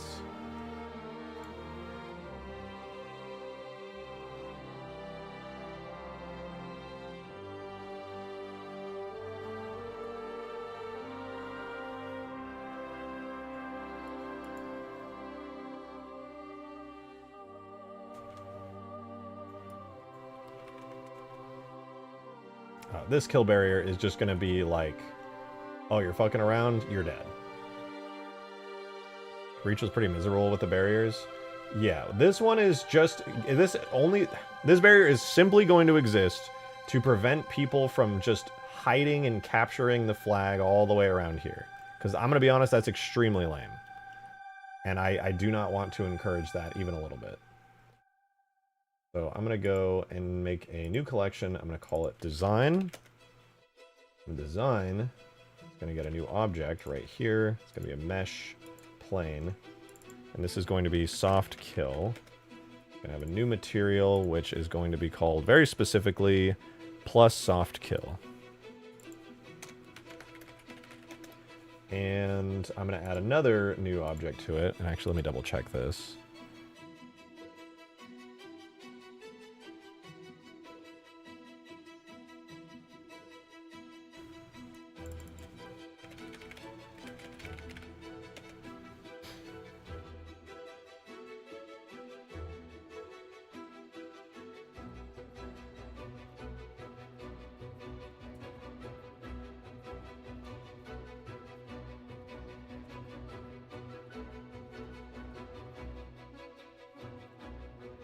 I'm gonna do the soft barrier in a second. That's just gonna prevent you from like going like very far outside the map. But the soft kill is just gonna straight up kill you. I didn't even know this was a thing in Halo 3, to be honest. I was not aware that these existed. Anyway, here's a merged thingy thing. We're gonna snap this to the face here. Face project.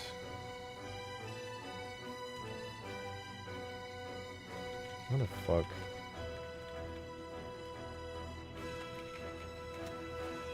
Okay, vertex mode, merge at center, snap to face.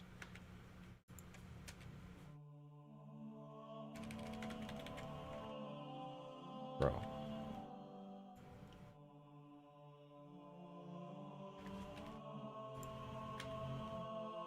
Okay. And the way I'm going to do it is pretty simple. If you come to the outside of this map, anywhere around here roughly, and you're trying to use the map as cover to do like a super cheeky, sneaky,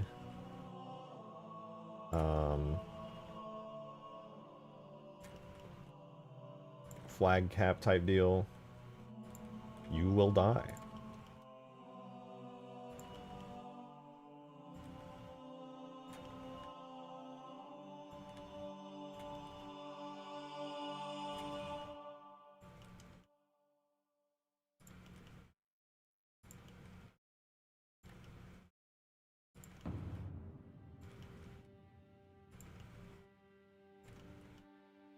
This is me getting my revenge on Abyss for when he tried to capture the flag using this method. And when I say try, I mean successfully capture the flag using this method.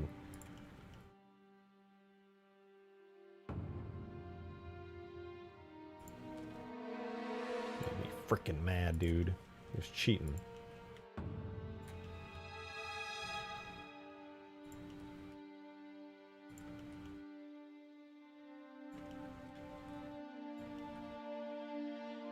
EMP field sounds good. Easier said than done. There is no such thing as an EMP field.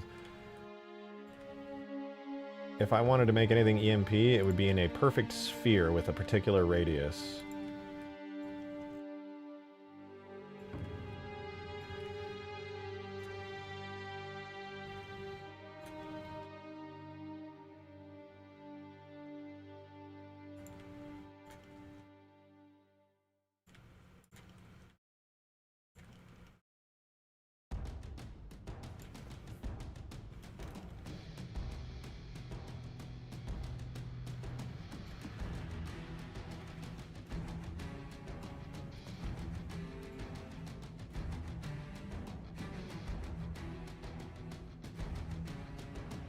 Now I take this and I extrude.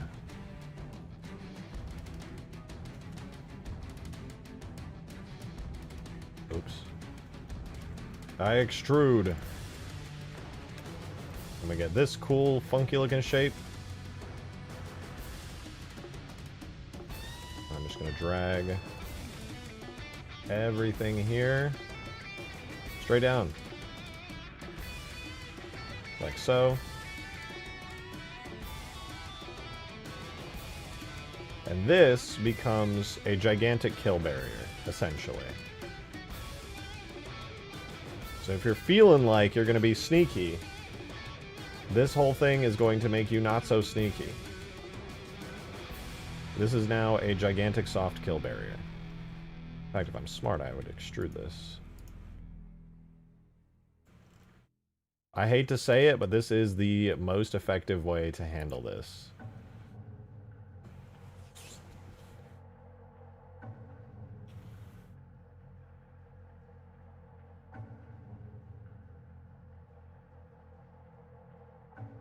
Also, when it comes to these guys over here, I'm going to do a little merge by distance.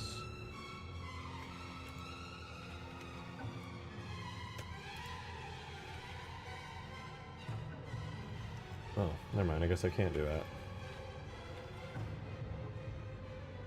But yeah, if you're feeling like...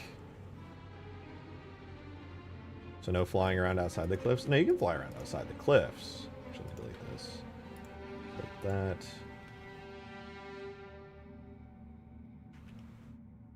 Specifically, you just can't fly around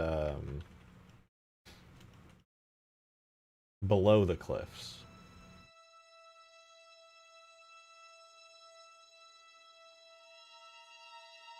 Like under them. You're thinking to yourself like, oh, I'm gonna be so sneaky, I'm gonna go hide and do my capture the flag thing like below the cliffs where nobody can shoot me. No. You cannot do that. And then, I'm going to make another object that's going to be soft barrier. Which, is it literally just called soft barrier? I think it is. Soft ceiling.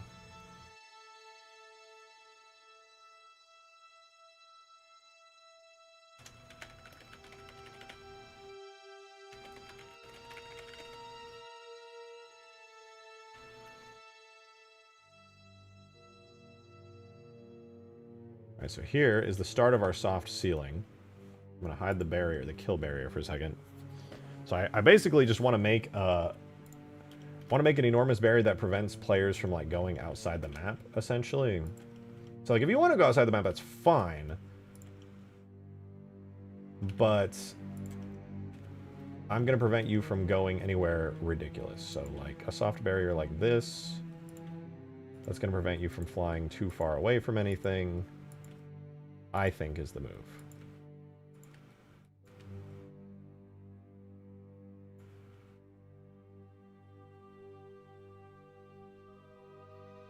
And then I'm also going to put this soft barrier all the way around the outside of the map.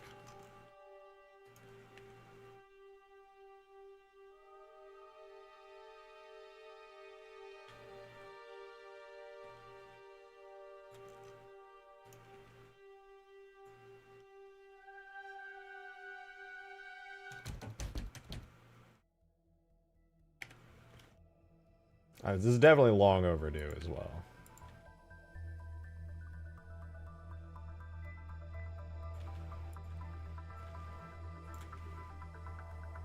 I just have to be careful not to put the soft barrier inside, like, the cave structures, because that'd be kind of bad.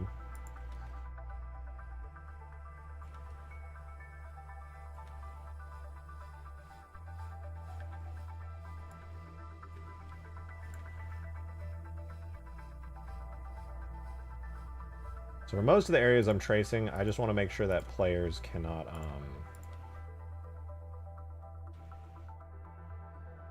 just can't, like, go here. So I'm going to have to manually drag most of this down onto the surface beneath it.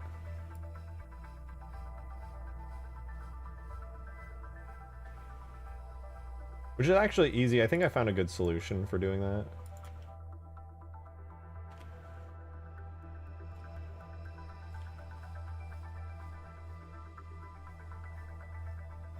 Okay, we're almost there.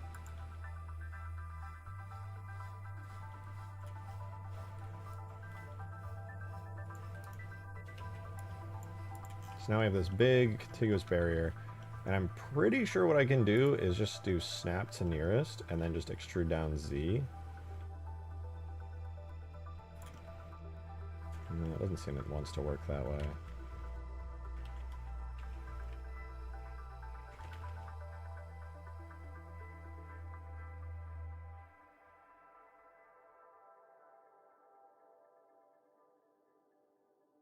I see.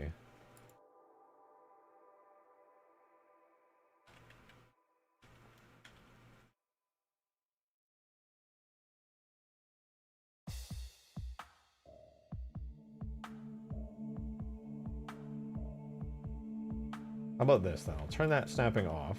I'll do roughly that for like a straight downward face. Then for the outside of the map, do from here all the way to here. I'll extrude this all the way down to the bottom of the map. And then for everything else here, give it a lovely bit of selection here. And then we'll just turn this on.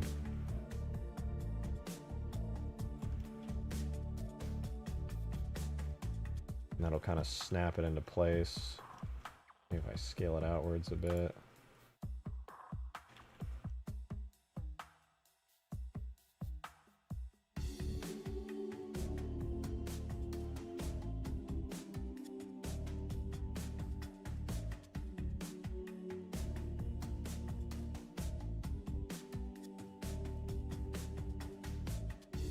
Should reasonably prevent players from going too far outside the map. A bit messy, probably way overkill in terms of like density and stuff, but I think it's good. So with this, these are the only design surfaces I really want. I already have other manual kill barriers in the map. So I'm just gonna import this. Have some, what is Valiant Blizzard? What is that? Export here, Halo 3, we're not going to have hidden stuff, and this is going to be Huge Towers design.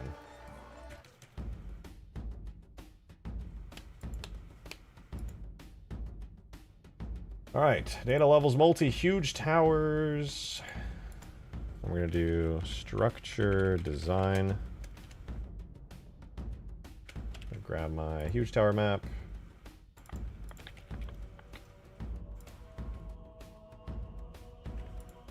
And we're just going to import it. Like so, we're going to do tool, structure, design, levels, multi, huge towers, structure, design, huge towers, design.s. Alright, perfect.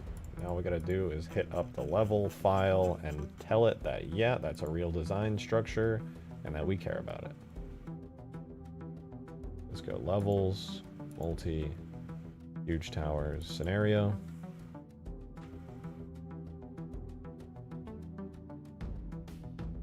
Godzilla's gonna make me sterile before squishing me? Dude, nobody talks about the radiation implications of Godzilla in, like, most of the movies. And they only talk about it when it's convenient to the plot.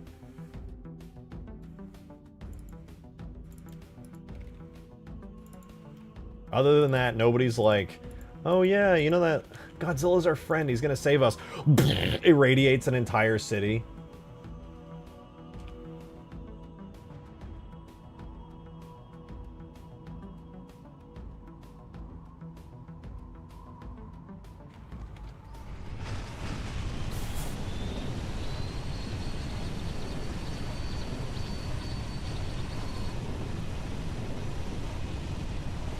Alright, let's see how our soft barrier and soft kill barrier works. Yeah, you survived the attack only to die from radiation sickness, and nobody talks about it, dude. Nobody talks about it. Alright, where is the soft barrier? Am I gonna hit it? Okay, I hit the soft barrier, and now for the low kill barrier. Oh, I'm sneaky. I'm gonna capture the flag, guys. I'm gonna capture the flag. What the fuck? Where's the kill barrier? Why isn't it killing me?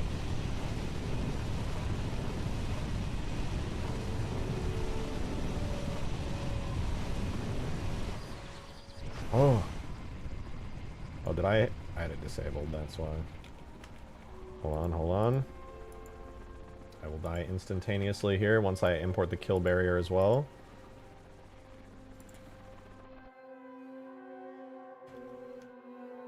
What's that awful sound? Okay, before I re-import, I'm going to go up.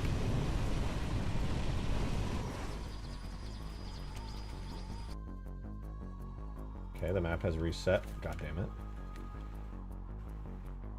You know what? There's an easy way to test this.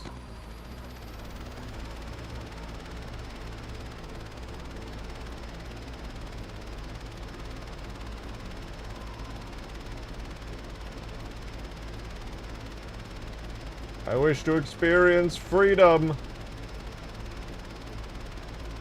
1, 2. Nothing? Seriously? Maybe that was just the timer for it. Let's find out.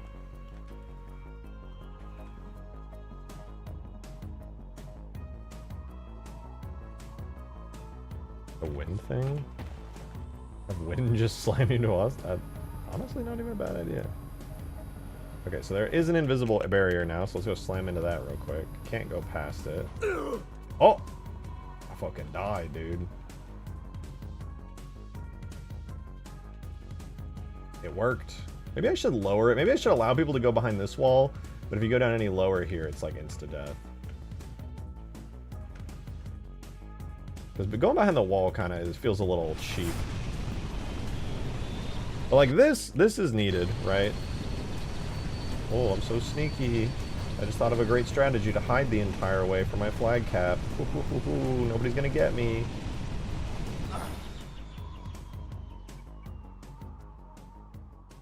I thought of it. I thought you're not so sneaky, are you?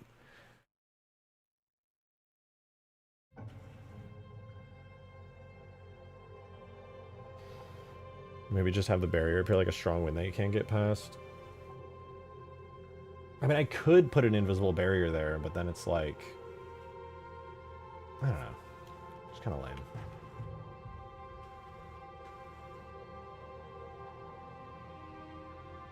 The thing of visual cues in it, that's what I was just thinking. I was like, it felt like I just died for no reason. There's nothing that would indicate to me I would die there.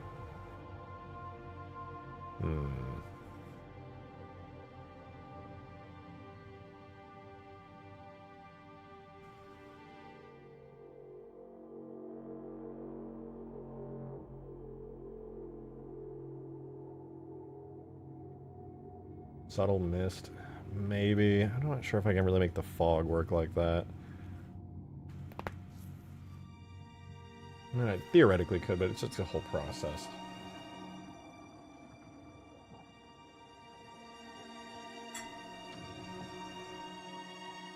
A bit boring for now, but effective. Yeah, yeah.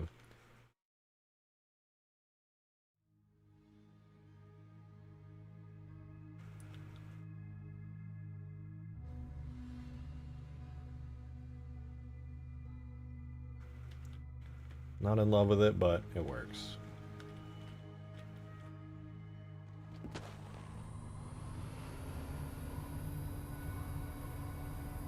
Like an electric mist. Not a bad idea.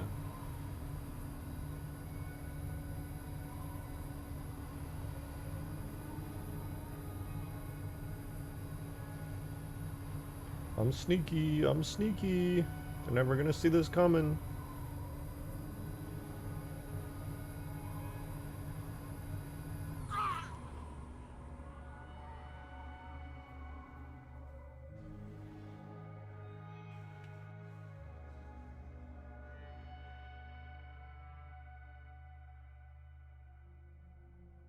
I like the idea of the sand trap tower. The only reason I wanted to do it this way is because I can make the kill barrier pretty complex in shape this way. Whereas, if I had done it with the sand trap barrier method, I essentially would have been limited to like a giant square shape like this. Like the actual kill barrier that just insta kills you is really low to the ground, pretty deep in the pit. But if I was gonna do it, And the trouble is, when people are trying to sneak the flag around, they're not flying like super low. Like they could literally be like just along the edge here, sneaking it along the whole time. So I made it so my death slow like mini kill barrier is also just below that edge. Did Sandtrap use a script to set the kill boundary? Yeah. It's just using a bunch of trigger volumes in the script, and all of the giant towers on Sandtrap have AIs in them with like laser beams, and those shoot at you instantly, which then like triggers a grenade to come up and blow you up. The particular shape I'm using for the edge of my map, though, is really not very conducive to that, sadly.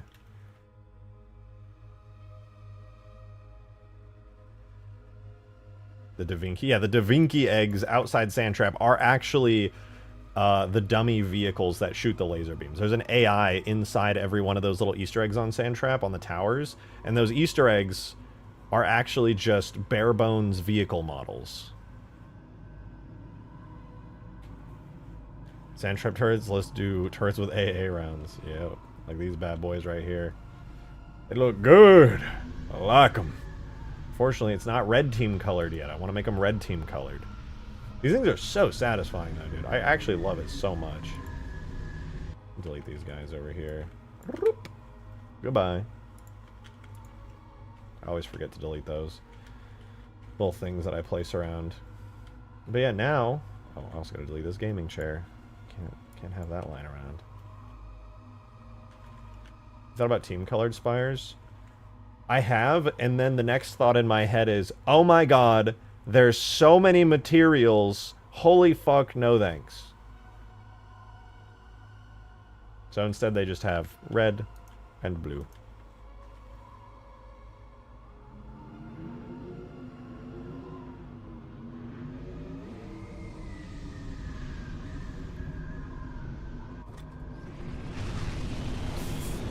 How about just recoloring the dome shields? I tried that and it looked just bad. Because I left this shield blue and I made the other one red, and then it just looked like one of the shields was just damaged all the time. It didn't look quite right.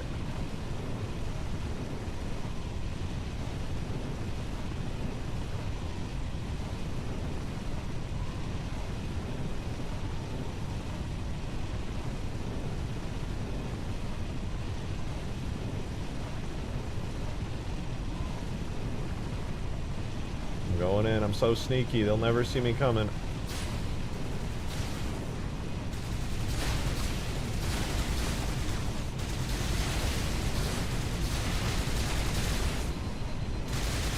Dude, this shit is scary. You legit just cannot hit up the tower unless you have somebody to help you out. I love that. I love that so much. That's awesome, dude. That's fucking sick.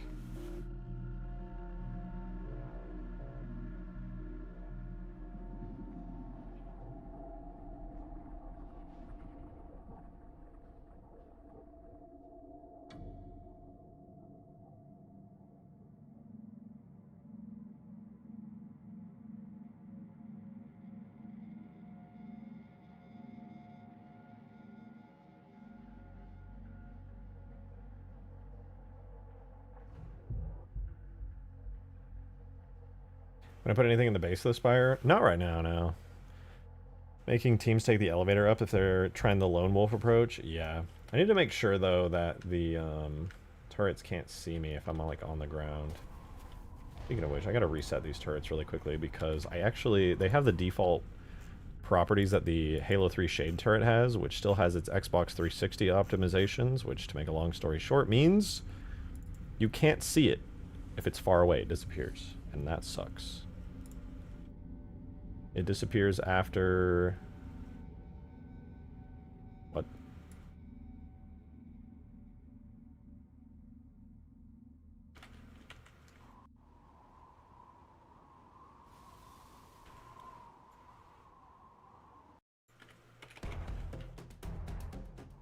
Okay, there we go. Now I can see it from a distance.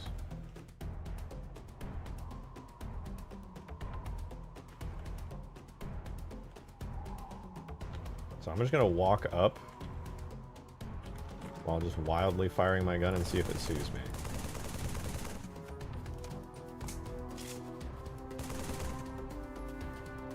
The Banshees are going to see me before it does, I suspect.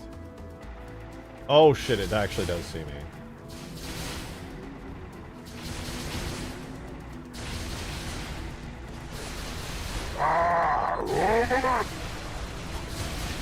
If the first-person chain turrets aren't on this map, can you add them please? Also, wow. Yeah, I think I'll add the chain turrets. They were supposed to be on the map, but I I think... know this has nothing to do with Halo, but my town in Oz is 85% flooded. I am safe, lol. Oh my god. Thank you for the 3. I hope you stay safe. That's fucking scary, dude. Flooding is such a, like, nightmarish experience. I'm gonna delete these little orbs. I think the orbs that spawn in here look kind of weird. I'm gonna delete those.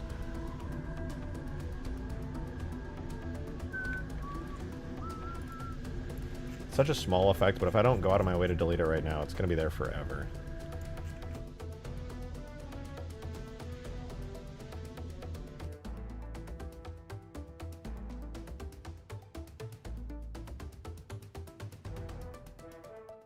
Have a stationary AI in there armed with virtual lasers that hit the player every time the barrier would have killed them anyway? Wait, what? Oh, you're saying... Okay, I see what you're saying.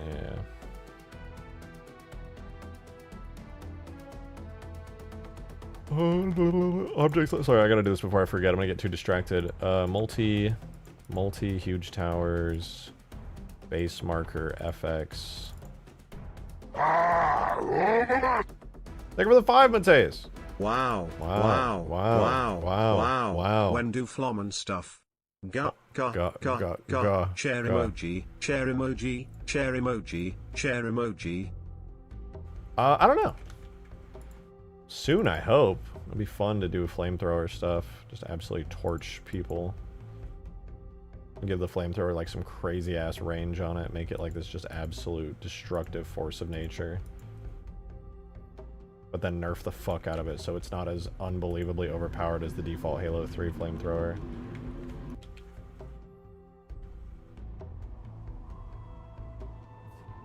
Alright, bro looks cool, but he doesn't have his team-colored turret. Probably also can see too far, to be totally fair. I mean, he looks so sick, though. I love the Reach design. Nothing makes me happier than taking something from, like, Halo 2 or Halo Reach or something, and then just slapping a bunch of Halo 3 stylization stuff onto it and then just being like, yeah, that's pretty nice. Use Microsoft SAM? I tried, but apparently there's nothing built in for it. I'm sure there's a way to do it with some like custom Python scripting and stuff, but I just don't know off the top of my head, frankly. Looking good though.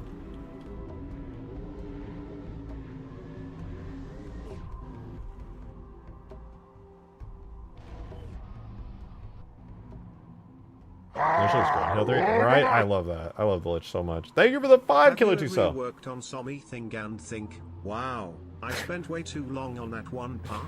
So the wow always gets me. Yes, so many things. The Lich being the first thing that actually comes to mind. I spent way too much time on some aspects of the Lich and redesigning the interior like fucking 10 times over.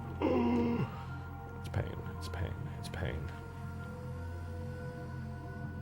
The Phantom moves now. Everything moves now. They're all smart and their brains are good. Need some dynamic lights in this bar so I can see. Yeah. Well, I mean, it's going to be a lot less dark over here once I get actually good baked lighting. Right now, when this thing like generates shadows, the shadows are just absurdly dark. Everything in a shadow on, like, look at this. It's like nighttime pitch black over here, and all that's happening is it's slightly shadowed. Did I make the Kestrel myself? No, the Kestrel's made by JS. He is an absolute fucking Chad. He did such a good... This is way better than any vehicle I could make by hand. He cooked like crazy with this thing. It's so sick.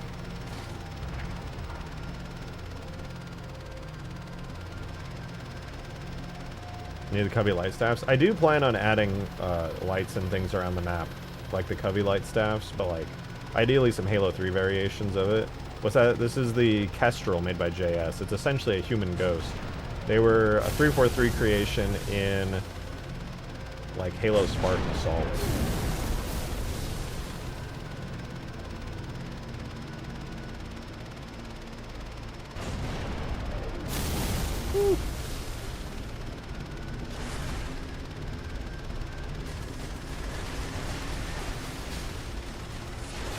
Oh, these guys are cooking me!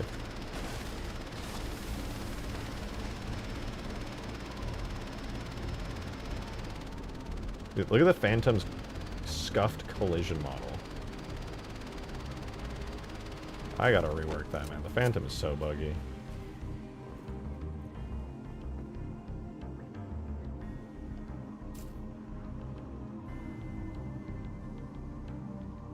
Kestrel. I mean, there's other variants of the Kestrel as well. One has, like, grenades. One has, Oh, bro. Nah, I'm good.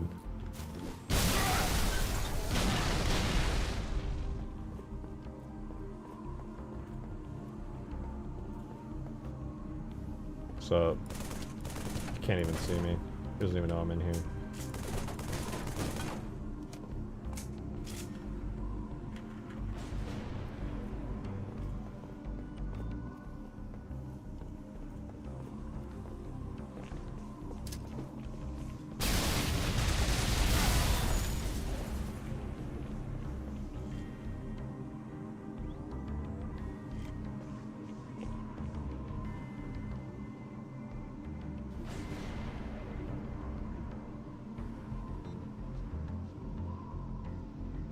Dude, both the Falcon and the Phantom really need some. Probably the Pelican too at this point. Oh yeah, I don't even know what state their collision models are in. It's brutal.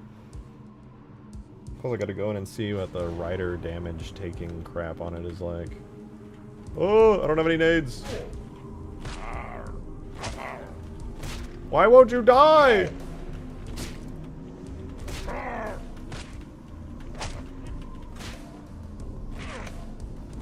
How much health does he have? Jesus! No!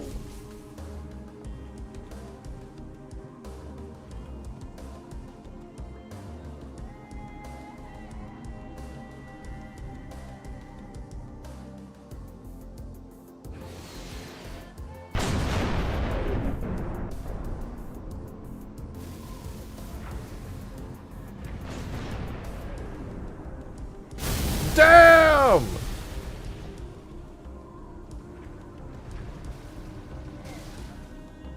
He's gonna miss. No, the red ghosts!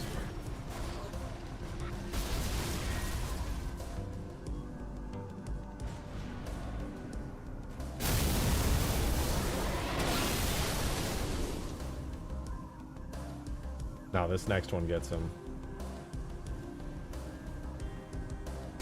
Are you?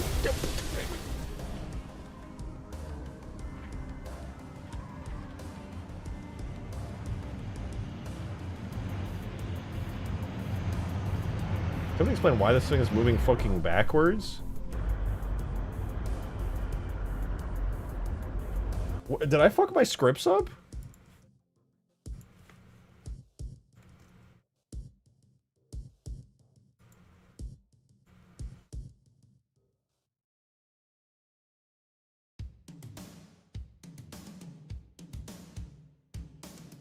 Oh, wait. I think I understand. I didn't have a sleep between these two. Never forget your sleep ones. Create it, sleep for a tick, then you set its device group.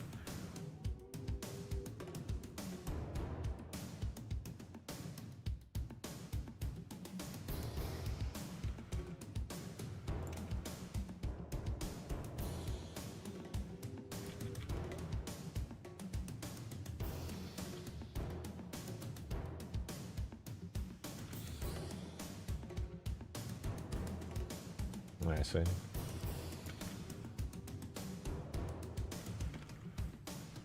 That's where I think that's where the actual bug was coming from.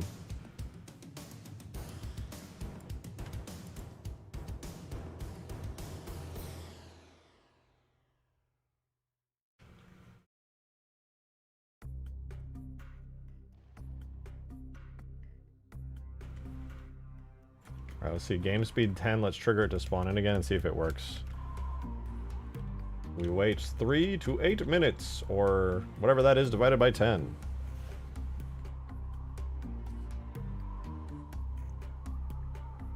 You see the longsword posted in the archive? No, not recently. I haven't looked at the archive in a little bit. It's been a while.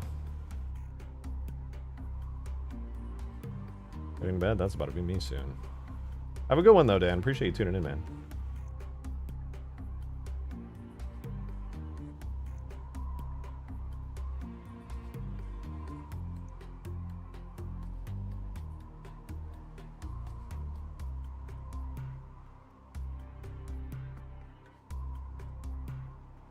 Any day now.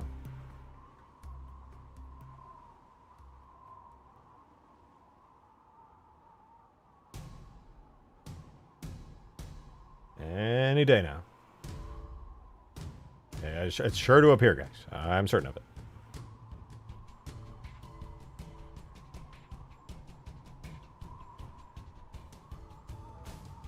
Found out near an Overwatch having a crossover. I know. My poor wallet, dude. I'm gonna have to buy some of those skins. Oh, there we go. Okay, it's fixed now.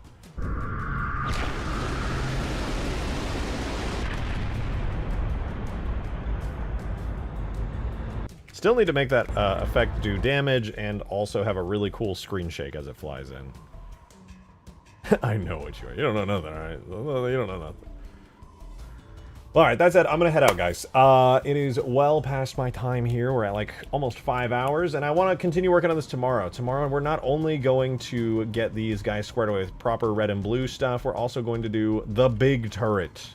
The big guy. This is going to become another secondary objective on the map where you can capture this guy, make him become your team's color, make him become your ally, and absolutely cook anyone trying to get to the center of the map. So, that should be fun. We'll get that set up tomorrow. It'll be kind of MOBA-esque and kind of neat. That said, I'm going to head out for the night. Thank you guys for a wonderful stream. I appreciate everybody who tipped, super chatted, became a member. As always, your support does mean the world. Lets me keep going and doing this stuff, so thank you so much. That means the world to me. And thank you just for tuning in. Soon we'll have a playtest. I'm going to work on Ultimate Forge tonight and get that final bits and bobs squared away. I was working on it all today and last night and got a new test version published. Fixing the glassing beam will be kind of it's the last bug I'm aware of, so I'll just tweak that, make the effect look even more awesome, and then hopefully have that published by tomorrow or the next day. It'll be kind of sick, but you guys have heard that a million times, so I'll let you know when it's out. Have a good one, you guys. Join the Discord server if you're not a part of it already. I'll see you guys then. Goodbye.